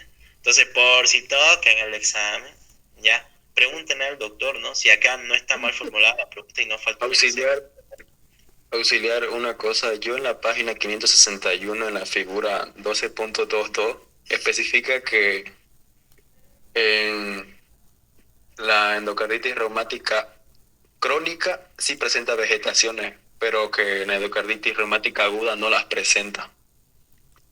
Sí, es que igual fíjate, independientemente de las vegetaciones que está presentando la endocarditis por fiebre reumática, no está cumpliendo el criterio que sean por un origen de las infeccioso. vegetaciones, sí. Ajá. Es que como te digo, el Robbins ahí no lo especifica a mucho detalle. Y esta pregunta es confusa como tal, porque presencia de vegetaciones hay en enfermedades infecciosas, hay en enfermedades autoinmunitarias, ya como es el caso de la enfermedad de la fiebre reumática. O sea, no relacionen vegetaciones solamente con procesos infecciosos. Nuevamente les repito, el concepto de vegetaciones hace referencia a esa acumulación de fibrina, de plaquetas sobre mis válvulas. Ya aquí tengo distintos tipos de vegetaciones. Esta, por ejemplo, es vegetación por el lupus eritematoso sistémico. Es una vegetación. Pero como les digo, para entender esta pregunta, o saber si el doctor se olvidó poner un excepto, ¿ya? Sería directamente preguntarle a él si es que le toca en el examen, o directamente tomarnos por los que nos dicen los libros de cardiología, donde ellos sí toman que todos estos son tipos de distintas vegetaciones, pero las verdaderas vegetaciones, por así decirlo, son las de origen infeccioso, y las no vegetantes serían las enfermedades autoinmunitarias. Ya es un poquito confuso igual esta pregunta. Bueno, en todo caso, si no hay ningún excepto acá, pues se están suponiendo que todas son vegetaciones y de entrada aquí la respuesta sería ninguna. Pero si el doctor dice que hay un excepto, pues aquí entonces la respuesta sería endocarditis infecciosa, porque estas sí son las verdaderas vegetantes y todas estas otras no. ¿Ya? Bien. Eso, chicos. A ver, ¿estás por ahí, Usaí? Sí. Meta. Entonces, chicos, sigamos. Entonces, esta es la pregunta número 22. Esta es otra típica pregunta que el doctor suele repetir mucho y pues bueno, me han consultado en el grupo igual, donde dice, las siguientes son causas de hipertensión pulmonar excepto. Cuando hablamos de hipertensión pulmonar estamos hablando de que hay aumento en la expresión de principalmente la arteria pulmonar, ya que es la arteria que nace del ventrículo derecho, sabe muy bien. Normalmente esta arteria no tiene que tener presiones altas, presiones elevadas, debe ser menor para que mi querido ventrículo derecho pueda contraerse y pueda pasar normalmente la sangre desde el ventrículo derecho hacia los pulmones para que se desarrolle la hematosis. Pero ¿qué sucede cuando empieza a aumentar las presiones en esta arteria? Lo que va a suceder es que van a provocar que mi querido corazón derecho, mi ventrículo derecho principalmente, tenga que, sufra una sobrecarga, lo que va a provocar que empiece a hipertrofiarse, ¿no? Entonces, todo lo que vamos a hablar de hipertensión pulmonar, estamos hablando de aquellas situaciones que van a estar provocando que aumenten las presiones en la arteria pulmonar. Estamos hablando de la poscarga del ventrículo derecho. Bien, bueno, es así. Bueno, ahora vamos a hablar, según el Robin, de cuáles son las principales causas, ¿no?, de hipertensión pulmonar. Bien, dice antecedentes de cardiopatía congénita, sí, lo menciona el Robin, dice congénita o adquirida, lo menciona. Cuando hablamos de enfermedad pulmonar obstructiva, también lo menciona, que es la principal causa. Algo muy importante quiero que tomen en cuenta aquí, cuando hablamos de enfermedad pulmonar obstructiva crónica, estamos hablando de EPOC, y hay dos patologías que entran en ese grupo. ¿Cuáles son las dos patologías que entran como EPOC, chicos? O con enfermedad pulmonar obstructiva crónica. Bronquitis crónica y enfisema. Enfisema pulmonar y bronquitis crónica. Bien, exactamente. Entonces ya está bien. El Robin no menciona esto, claro que sí. Ahora nos vamos con tromboembolia a repetición, claro que sí. Igual lo menciona Robin, si ustedes lo pueden ver, ¿no? Ahora, las enfermedades autoinmunitarias, sí, también. ¿Como cuáles? Como la esclerosis sistémica, ¿ya? Entonces, bien, ya vamos entonces la A, la B, la C y la D son correctas. Pero vamos a hablar ahora de la E, dice enfisema pulmonar. Ya, si bien el enfisema pulmonar también puede provocar hipertensión pulmonar, creo que está mal formulada la pregunta. Yo creo que aquí tendría que ser, las siguientes son causas frecuentes o la más frecuente de hipertensión pulmonar. Todas son sí, pero el excepto aquí sería poner la respuesta a hablar. Enfisema pulmonar. ¿Por qué? ¿Por qué enfisema pulmonar es el excepto? Porque aquí tendría que ir como principal causa de principales causas de hipertensión pulmonar. Entonces, ¿dónde entra el enfisema pulmonar? Ya entra en la clasificación de enfermedad pulmonar obstructiva crónica. Entonces, esto lo cambió, ¿no?, para confundirlo. Pero sí causa hipertensión pulmonar, pero quiero que sepan que ya entra como clasificación de la enfermedad pulmonar obstructiva crónica. ¿Ya? ¿Quedó claro esa pregunta, chicos? ¿Hola? ¿Ya? Ese es el excepto. ¿Ya? Bien. Entonces tenemos en cuenta aquí, ¿no? Antecedentes de cardiopatía congénita o adquirida, enfermedad pulmonar obstructiva crónica, tromboembolia a repetición, enfermedad autoinmunitaria, y enfisema pulmonar no es una de las principales, pero sí causa y entra en la clasificación de enfermedad pulmonar obstructiva crónica. Bien, no se olvide, hipertensión pulmonar aumenta la presión en la arteria pulmonar. Siguiente, Blas, por favor. ¿No querés compartir vos mejor, Usaid, para que no sea tan estático y puedas mover tu mouse? Ya voy a dejar, voy a perder ahorita. No modificaste nada, ¿no? Nega. Listo. Ahorita comparto. ¿Cómo lo haces vos para escribir y que pueda cambiar la imagen? Creo que yo no puedo hacer eso. Voy a intentar. Ventana. ¿Qué pasa? Ahora.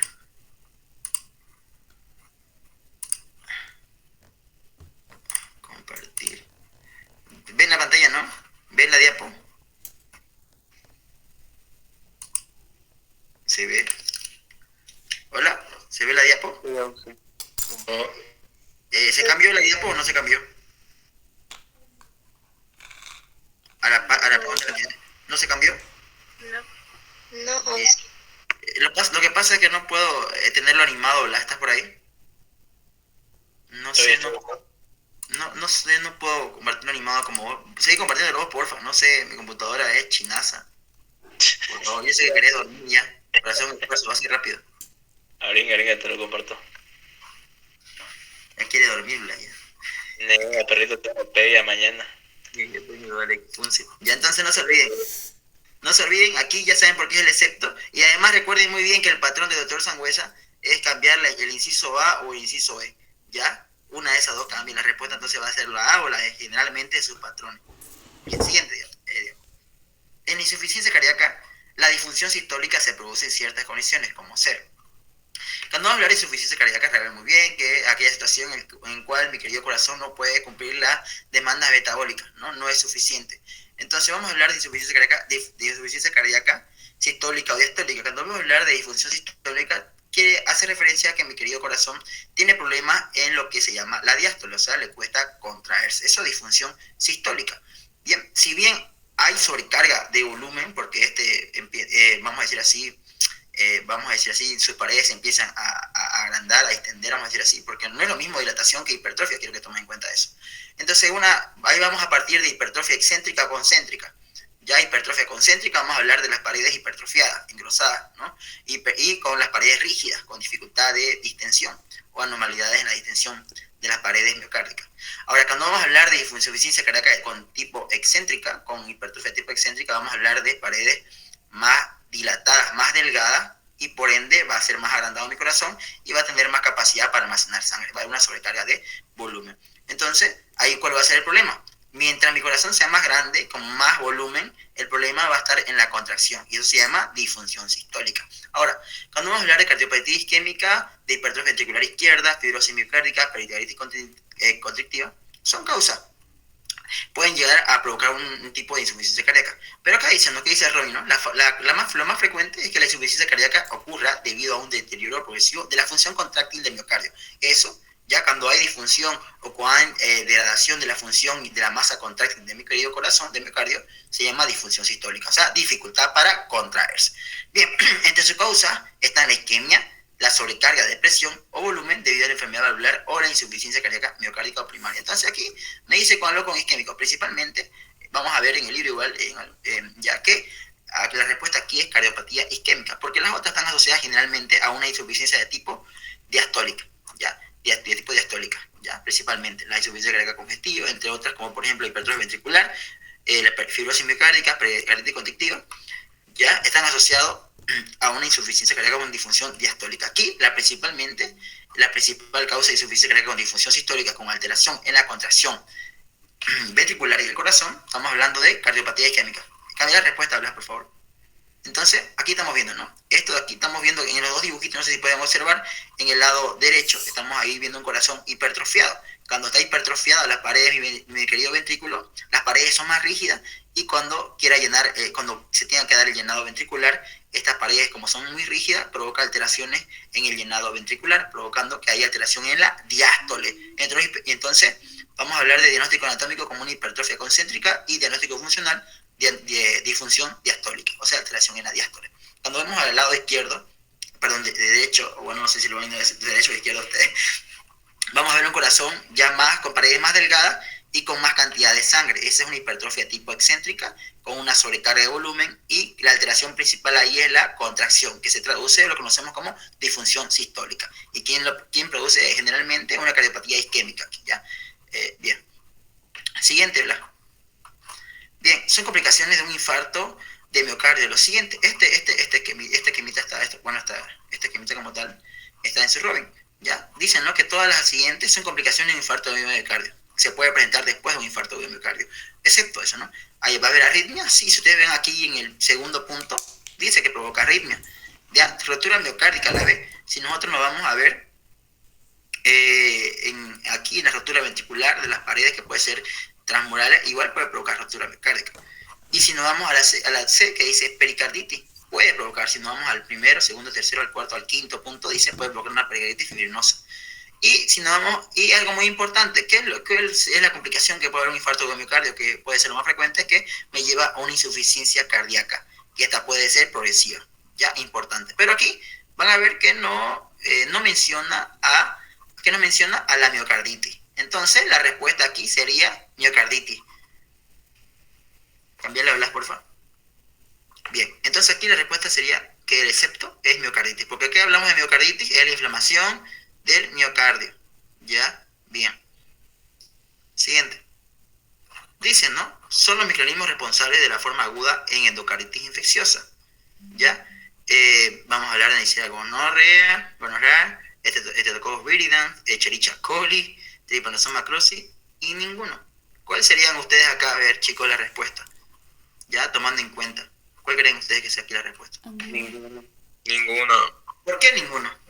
Porque es el Staphylococcus aureus. Exactamente, si aquí vemos esta esquemita que está de rollo acá abajo, dice, ¿no? La aguda se debe a microorganismos muy violentos, principalmente Staphylococcus aureus. Y si hablamos de subaguda, ¿cuál es el principal causante generalmente? Estamos hablando de... Streptococcus viridans. No se vayan a confundir agudo con subaguda. Agudo vamos a hablar asociado a Staphylococcus aureus y subaguda a un Streptococcus viridans, ¿no? Ya la fisiopatología como tal y las otras, el mecanismo fisiopatológico como tal lo explicó el auxiliar anteriormente. Pero aquí esta solamente es memoria, ya saber agente etiológico de uno entre otro. Entonces aquí la respuesta sería ninguno. Ya, cuidado que pongan Neisseria gonorrhea. Ya aquí le dije, ¿no? Y se cumple el patrón de que puede ser inciso A o inciso B. Sí, se cumple. ¿Ya? Ese es un tip que le doy, un pro tip. Yo y Blas pasamos con Sangüesa en primer año de histología, full PR, así que se puede, chicos, se puede salvar. Pásala a Blas. Bien, ninguno. Aquí principalmente Staphylococcus. Bien, aquí explicaba el auxiliar hace rato igual sobre el anillo del sello, pero en este caso vamos a hablar de la rinitis plástica. Ya, la rinitis plástica es una forma de cáncer gástrico caracterizado por lo siguiente. Ya, y van a ver este pequeño esquemita. Si se dan cuenta, las preguntas son un poquito rebuscadas, pero están generalmente en el Robbins, ¿no? Los cánceres gástricos de tipo difuso crecen en forma infiltrante, ya, y están constituidos por poco cohesivas con grandes vacuolas de mucina que expanden en el citoplasma y desplazan hacia el núcleo de la periferia, dando lugar a lo que mencionó el auxiliar hace rato, que era el anillo de sello. Ahora, dicen, ¿no? Estas células permean la mucosa y la pared gástrica de forma individual o en cúmulos pequeños. En el cáncer gástrico difuso puede ser difícil identificar una masa, pero estos tumores pueden infiltrarse y suelen provocar una reacción desmoplásica. Ahora, que determina que la pared gástrica se va a endurecer y pueda producir un aplanamiento difuso y formación de pliegues gástricos, que es lo que están viendo de este lado. Aquí no sé si pueden ver mi puntero, pero no se puede ver, creo, ¿no? Bien. Ahora, con un aspecto parietal tipo engrosado y rígido, que explica el aspecto en bota de cuero o también llamado rinitis plástica. Ahora vamos a ver los incisos. Dice, las células plásticas contienen vacuolas apicales de mucina. Presenta engrosamiento difuso de la pared, sí, igual que el primero. Provocan una reacción dermoplástica en la pared gástrica, sí. Hay pérdida de la pared de la proteína de caderina, posiblemente puede ser, vamos a ver ahorita. Y existe aplanamiento de los pliegues gástricos. ¿Cuál creen que es aquí el excepto? Leyendo este cuadrito acá, ¿ya? La A, B, C, D, E. Dice la A. La A. Diego dice la A. A o D, ¿qué dicen ustedes? ¿Otro? ¿Quién da más? ¿Quién da menos? La D. D. Ya. Y la respuesta es la D. Siguiente, Blas. Bien, hay pérdida de la proteína cadeina E. Bien. Ok. Aquí esta típica pregunta, ¿ya? Típica pregunta que hace el doctor Sangüesa de el caso clínico, ¿no? Recién nacido cianótico o no cianótico, y tienen que verlo principalmente con lo que está explicando el auxiliar, que tiene que ver a su paciente, en su caso clínico, si va a tener cianosis o no va a tener cianosis. Recién nacido cianótico, vamos a hablar principalmente de las malformaciones congénitas. Cuando vamos a hablar de malformaciones congénitas, vamos a hablar de patologías que pueden provocar cianosis y las que no, sin cianosis y con cianosis. Cuando vamos a hablar sin cianosis, vamos a hablar de comunicación interauricular, comunicación interventricular, persistencia del conducto arterioso venoso. Estas son patologías que no van a presentar cianosis. Pero ¿cuáles van a ser las dos principales malformaciones congénitas a nivel cardíaco que van a presentar cianosis? ¿Ya? Y es algo que siempre suelen equivocarse, ¿ya? Pero siempre da un parámetro característico de cada enfermedad. La tetralogía de Fallot, no se olviden muy bien, la tetralogía de Fallot, que está por aorta cabalgante, comunicación intraventricular, estenosis pulmonar y fundibular, y ¿cuál más falta? Hipertrofia ventricular derecha. Hipertrofia ventricular derecha. Tenemos mi tetralogía. Y la otra, que es la transposición de los grandes vasos, ¿ya? Aquí estamos viendo la transposición de los grandes vasos en un dibujito con comunicación interventricular y sin comunicación interventricular. Y luego tenemos la famosa tetralogía de Fallot clásica que están viendo ahí, ¿no? Están viendo y observan la comunicación interventricular. Una puede ser con una y otra no. Ahora, dice, ¿no? Dice, recién nacido cianótico, los hallazgos de un cargamiento de aorta sobre un defecto interventricular. O sea, está diciendo que hay presencia de de comunicación interventricular y hay aparte un calmamiento de la aorta. Sugieren el diagnóstico D. Si estoy diciendo que ese diagnóstico puede ser dos enfermedades. Pienso en tetralogía de Fallot o transposición de los grandes vasos. ¿Cuál creen que sea la respuesta? Tetralogía de Fallot. Tetralogía de Fallot. Y vemos aquí, tetralogía de Fallot, ¿en estos incisos? No, Ninguno. ninguno. ¿Ya? Ninguno. Si en este caso hubiera ahí la opción tetralogía de Fallot, porque le puede poner así, como ninguno, o también se lo puede poner directamente tetralogía de Fallot y encierra tetralogía de Fallot. ¿Ya? Bien. Aquí le da casi todos los datos clínicos de una tetralogía de Fallot. Bien, siguiente. Los aneurismas pueden ocasionar los siguientes, excepto rotura de la cavidad peritoneal, obstrucción de las arterias medianas con lesión isquémica, embolia de ateroma o trombo mural, hipertensión arterial, presión sobre la estructura adyacente. Aquí quiero que esto es un poquito de lógica. Quiero que sepan muy bien que vamos a hablar de las principales causas de aneurisma en aorta abdominal y aorta torácica. ¿Cuál era la principal causa de aneurisma en aorta abdominal, chicos? Arteriosclerosis. Bien, la aterosclerosis. Y si vamos a hablar de aneurisma en aorta torácica, ¿cuál es la principal causa? Hipertensión. Muy bien, hipertensión arterial. Y algo muy importante, quiero que sepan muy bien que los aneurismas generalmente vamos a hablar que son complicaciones de una hipertensión arterial. O sea, primero viene una hipertensión arterial y después viene el aneurisma, generalmente, ¿ya? ¿Por qué? Porque las presiones elevadas son las que provocan debilitaciones de las paredes, ya como tal de un vaso sanguíneo. Entonces aquí estamos viendo, ¿no?, una de las causas principales o consecuencias clínicas de un aneurisma de aorta abdominal, ¿no? AAA. Entonces aquí, rotura de cavidad peritoneal, obstrucción de las arterias medianas o lesión isquémica, embolia de ateroma o trombo mural, hipertensión arterial y presión sobre el... ¿Ya? Aquí, por lógica, van a poner que el excepto es la hipertensión arterial, porque generalmente la hipertensión arterial es la que causa un aneurisma. No puede ocasionar un aneurisma de hipertensión arterial. ¿Quedó claro eso? Bien, la respuesta es hipertensión arterial. Piense que primero, la hipertensión arterial es el causante de un aneurisma. Ya tomen en cuenta eso. Ya, bien. Siguiente. Aquí ahora hablaba sobre el fenómeno de Raynaud. El auxiliar les explicaba sobre el secundario. Pero aquí habla sobre el primario. Para hacerlo rápido, ya vamos a hablar aquí, dice, ¿no? Se caracteriza por lo siguiente, excepto. Inicia con modificaciones estructurales de las paredes arteriales. ¿Ya? Pues no, vamos a ver eso ahorita. Vasoconstricción exagerada de las arterias digitales, sí, es una de las características. Cianosis, palidez paroxística de los dedos, quiere decir que aparece en cualquier momento. ¿Ya? Vasoconstricción central y cianosis distal, que es algo que es característico. Y respuesta a un estrés emocional, claro que sí, ya generalmente a emociones. Pero acá dice, ¿no? Aquí como lo ven cruce rayado, dice... No hay cambios estructurales en las paredes arteriales, excepto al final de la evolución. Y ustedes van al inciso A, inicia con modificación estructural de las paredes arteriales. Entonces, ¿cuál creen que sea el excepto acá, chicos? El A.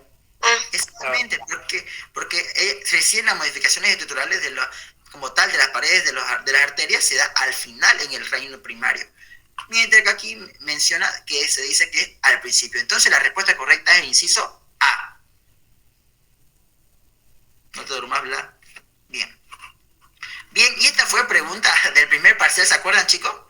Fue pregunta del primer parcial práctico con el doctor. Decía, ¿no? ¿Cuáles son las células de insuficiencia cardíaca? ¿Se acuerdan qué les dije que era? Macrófagos que fagocitan hemosiderina. Exactamente. Entonces... Pero estaba mal porque el doctor nos dijo que eran macrófagos que fagocitan glóbulos rojos. Claro, pero el glóbulo rojo se va a degradar y se metaboliza y... Por eso nos las anuló, ¿sí? un poco loca, ¿no? Pero al final, ¿qué vamos a obtener de la radiación de ese glóbulo rojo? Hemosiderina. Entonces, miren, los pulmones están aumentados de peso. ¿Qué pasa en la insuficiencia cardíaca? Algo muy importante, quiero que sepan que en la insuficiencia cardíaca congestiva, ¿ya?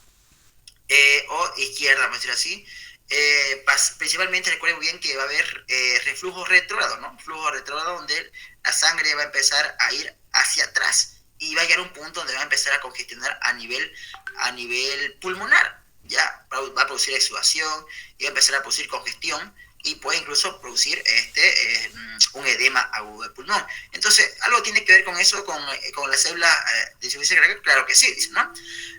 Los pulmones están aumentados de peso y tienen un aspecto pastoso y microscópicamente se reconocen trasudados perivasculares e intersticiales. ¿Esto por qué? Por la congestión, por el flujo retrógrado. Esto va a provocar que haya edema en los tabiques alveolares y acumulación de líquido de edema en los espacios alveolares. ¿Ya? En la insuficiencia cardíaca crónica se produce la extravasación de una cantidad de eritrocitos variables desde los capilares con mayor probabilidad. ¿Por qué? Cuando hay mucha congestión y flujo retrógrado, esto va a provocar que haya un aumento desequilibrio en la presión hidrostática y va a provocar que exista transudación y que exista aumento en la permeabilidad. Ahora, hacia los espacios alveolares, donde son fagocitados por los macrófagos. Entonces, macrófagos van a fagocitar estos eritrocitos. ¿Ya?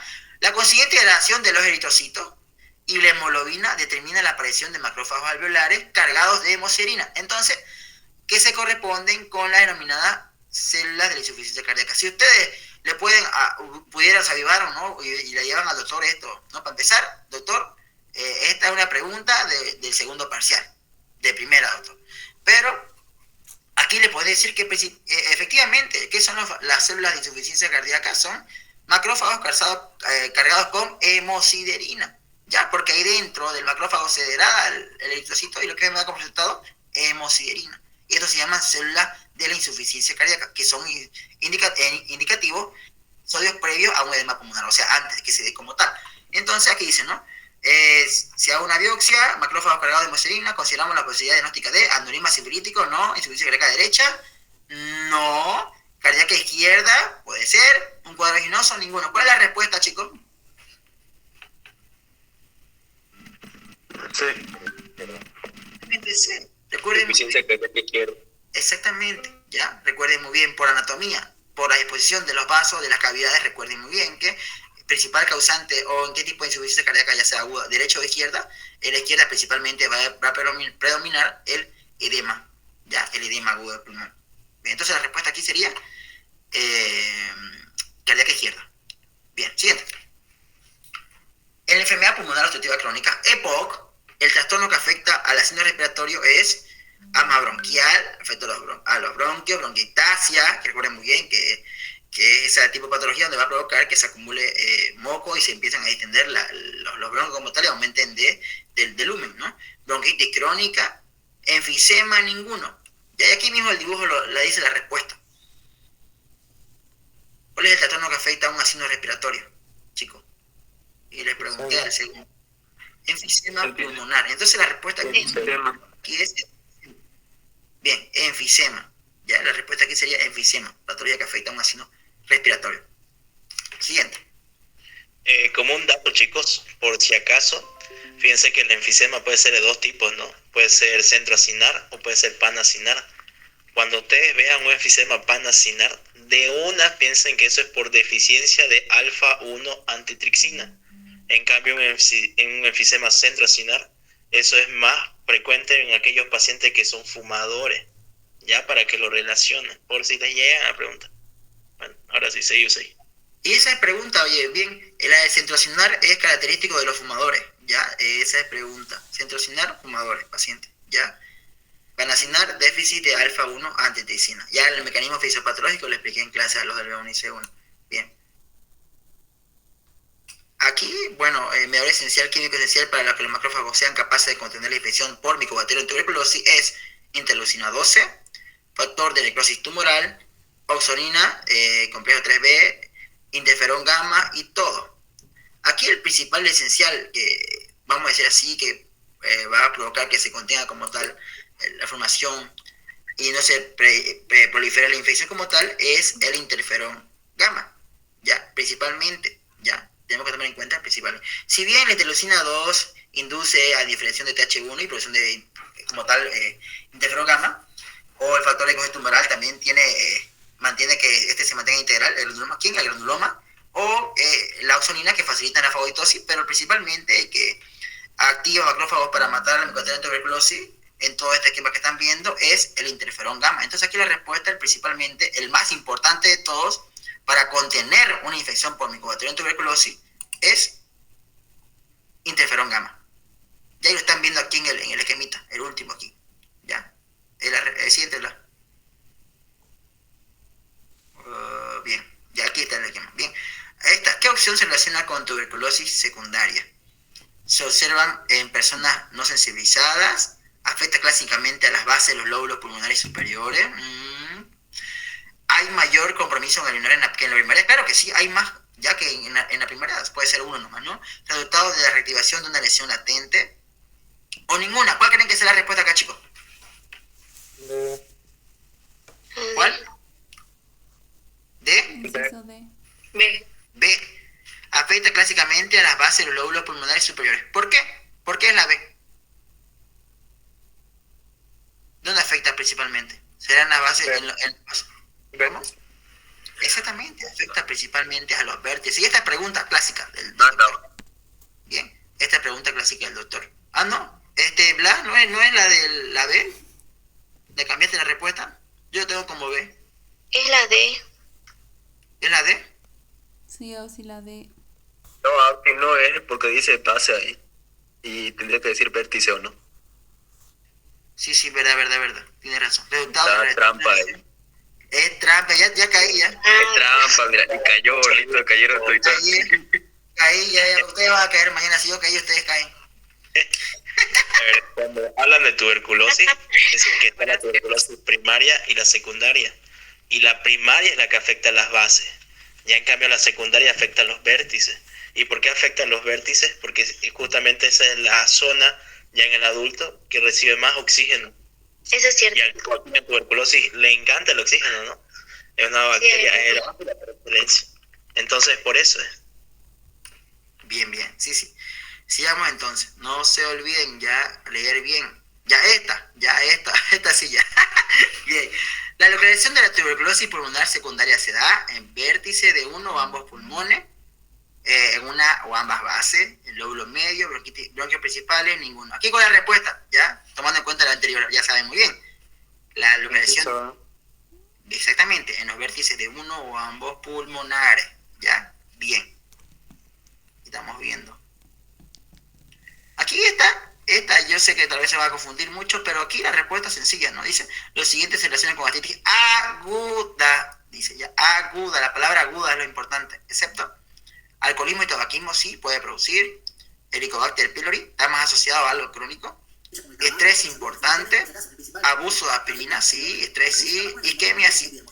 Ya, aquí quien está relacionado principalmente a Helicobacter pylori son aquellas gastritis que puedan provocar de tipo crónico, como por ejemplo una úlcera péptica, que los principales causantes son Helicobacter pylori y el consumo de AINE. Entonces aquí, cuando veamos a Helicobacter pylori, asocian a algo crónico. Recuerden muy bien que no es de un día para otro la proliferación como tal, ya de este microorganismo.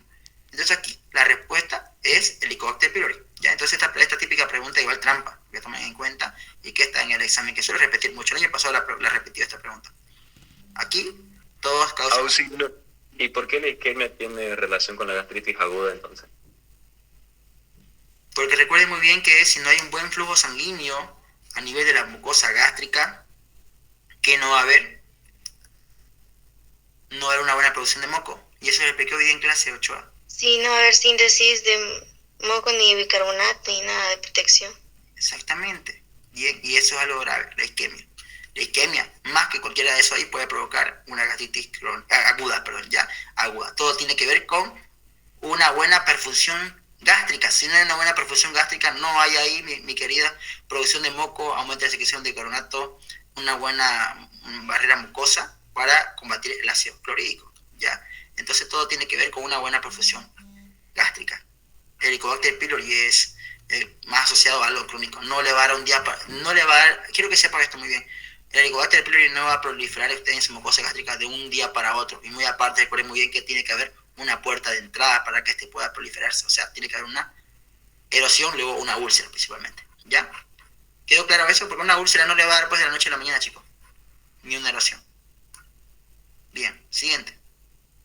Algo más interesante de acá es que fíjense que dentro de las opciones dice abuso de aspirina. Y resulta que la aspirina es un tipo de AINE. Y fíjense que dentro de las gastritis crónicas pueden ser principalmente, si es causa infecciosa, el Helicobacter pylori. Si no es causa infecciosa, asociar al consumo de AINE. Pero fíjense que dice abuso de aspirina. Entonces, si es abuso de aspirina, pues básicamente puede llegar a una intoxicación. O sea, mucha aspirina que está consumiendo el paciente. Y eso sí me lleva a una gastritis aguda. En cambio, aquel paciente que toma durante mucho tiempo ibuprofeno, diclofenaco, la propia aspirina, ellos sí recién son causas por consumo de AINE de gastritis crónica. y no así como la opción que están dando, ¿no? Para que no se confunda. Sí, ahí la palabra clave es abuso, chicos, ya, abuso. Ya, si fuera abuso de AINES, ya, de aspirina o de AINES, ya ahí cambiaría la cosa. Pero dice abuso. Bueno, no le pusiste la imagen, ¿no? Yo sí le puse. Bueno, la forma de angina de pecho causada por desequilibrio de la perfusión coronaria es causada por... Aquí vamos a irnos a la fisiopatología de cada una de estas. Bueno, vamos a hablar de angina. La angina típica es, bueno, por un desequilibrio en la perfusión coronaria. Cuando vamos a hablar de prismetal, la fisiopatología es un vasoespasmo coronario. Cuando hablamos de un inestable, vamos a hablar de que cuando la placa de ateroma está crecida mayor al 70% y una de las complicaciones que pueda también romperse. ¿Ya? Entonces, esos son los posibles escenarios o mecanismos fisiopatológicos para que se desarrolle cada uno de estos tipos de angina. Entonces, aquí vamos a hablar de que la típica está causada principalmente por desequilibrio de la perfusión coronaria. ¿Ya? Entonces, aquí vamos a hablar de desequilibrio de la perfusión coronaria. La respuesta es la angina típica. ¿Ya? Ahí viendo la fisiopatología de cada una de estas, ¿no? Recuerden, prismetal, vasoespasmo coronario. La inestable es por crecimiento o rotura de la placa de ateroma. ¿Cuántos por ciento tiene que crecer para que recién presente manifestaciones clínicas un paciente que tiene una placa de ateroma?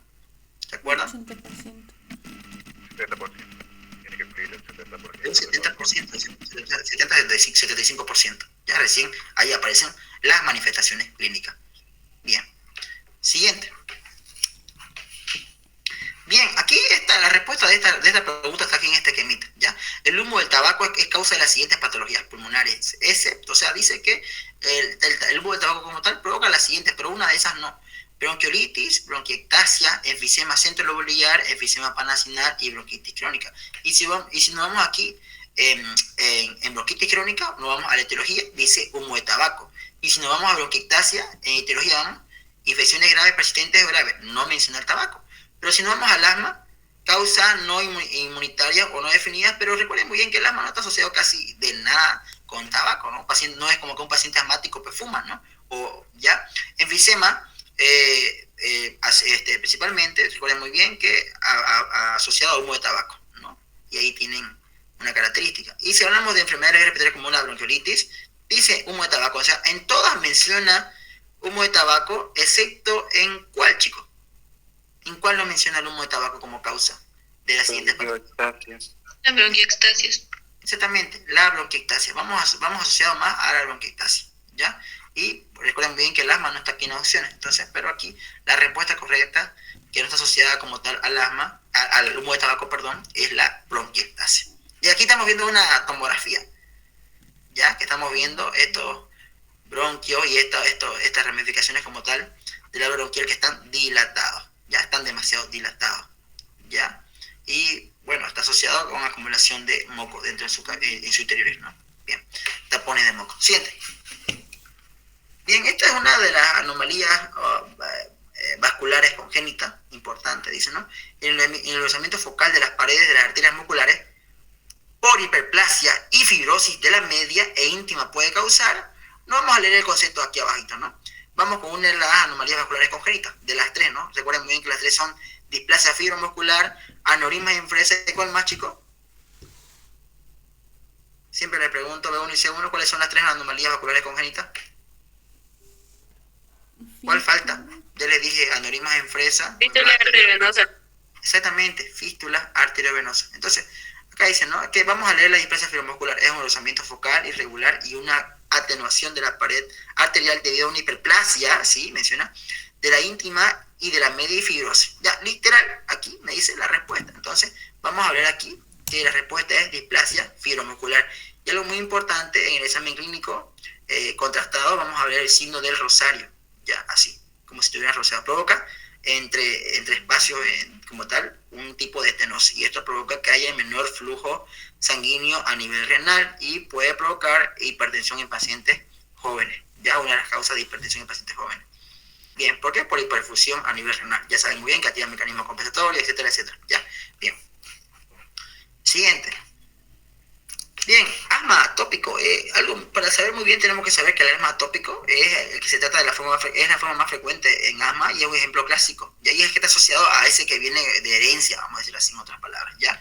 Y es un ejemplo clásico de reacción de hipersensibilidad de tipo 1 mediado por inmunidad tipo E. Principalmente vamos a hablar de alérgenos, ¿no? Suele debutar durante la infancia, ya el que vemos con mayor frecuencia. Es frecuente encontrar antecedentes de asma o atopía en la familia. Atopía quiere decir que puede ser de base genética o predisposición genética, pero es desconocido. Y el inicio de los ataques del asma suele venir precedido por una rinitis alérgica, urticaria o un tipo de eczema, ¿no? Estos ataques pueden activarse por alérgenos presentes en el polvo, en el polen, el pelo de los animales o los alimentos. Ya es el que más vemos como en niños, ¿no? Y también por infecciones. Una prueba cutánea en antilla. Por acá vamos a ver un poquito acá, ¿no? Dice, ¿no? Entre las opciones. Dice, puede ser encadenada por infecciones víricas, puede ser, como lo menciono acá, ¿no? Bien, infecciones. También alérgenos ambientales, claro que así como el polen, otros sí pueden encadenar, ¿ya? Hay elevadas concentraciones de IgA, pero, o sea, dice acá lo característico, ¿ya? Lo característico también, sino cuál de esto acá no tiene signos de sensibilidad al alérgeno, eso no. Es frecuente que existen antecedentes familiares, no siempre, porque algo es, como dice, atopía, hace referencia a que puede ser como no puede ser, principalmente, ¿ya? Pero aquí lo característico, por algo se llama atópico, hay proliferación de inmunidad tipo E generalmente, ¿ya? Entonces aquí lo característico es que se eleva en mayor concentraciones la inmunidad tipo E, ¿ya? Bien, esta puede ser como no puede ser, pero no son tan importantes como la que mencionamos, y por eso menciono aquí cuál es lo que caracteriza principalmente, ¿ya? A este tipo de asma atópico, que tiene base hereditaria, como puede ser raro o no puede ser raro, ¿ya? Tiene predisposición o no tiene predisposición, eso se llama atopía, ¿ya? Generalmente con predisposición familiar, de base genética, esa es la respuesta a atopía. Bien, siguiente. Y aquí está la fisiopatología del asma que ya le explicó su auxiliar. Y esta es la típica pregunta que el siguiente, ¿verdad? Y esta es la típica pregunta, la siguiente, que les mencionó hace rato su auxiliar y que tiene que ver mucho con un tipo de miocardiopatía, ¿ya? Bien, dice, el alcoholismo crónico se asocia con la miocardiopatía. ¿Qué tipo de miocardiopatías tenemos? Tipo dilatada, tipo hipertrófica y tipo restrictiva. La dilatada, recuerden muy bien que el corazón va a estar más dilatado de lo normal. ¿Cuál es la principal causa de una miocardiopatía dilatada en nuestro país, chicos? Chagas. Hola. Chagas. Exactamente, Chagas. Y si yo le hablo hipertrófica, principal causa de una cardiopatía hipertrófica. Hipertensión arterial. Bien, hipertensión arterial. Hipertensión arterial. Sencillo. Entonces tenemos ahí dos causas importantes, ¿no? Aquí están las causas igual. Ahora dice, ¿no?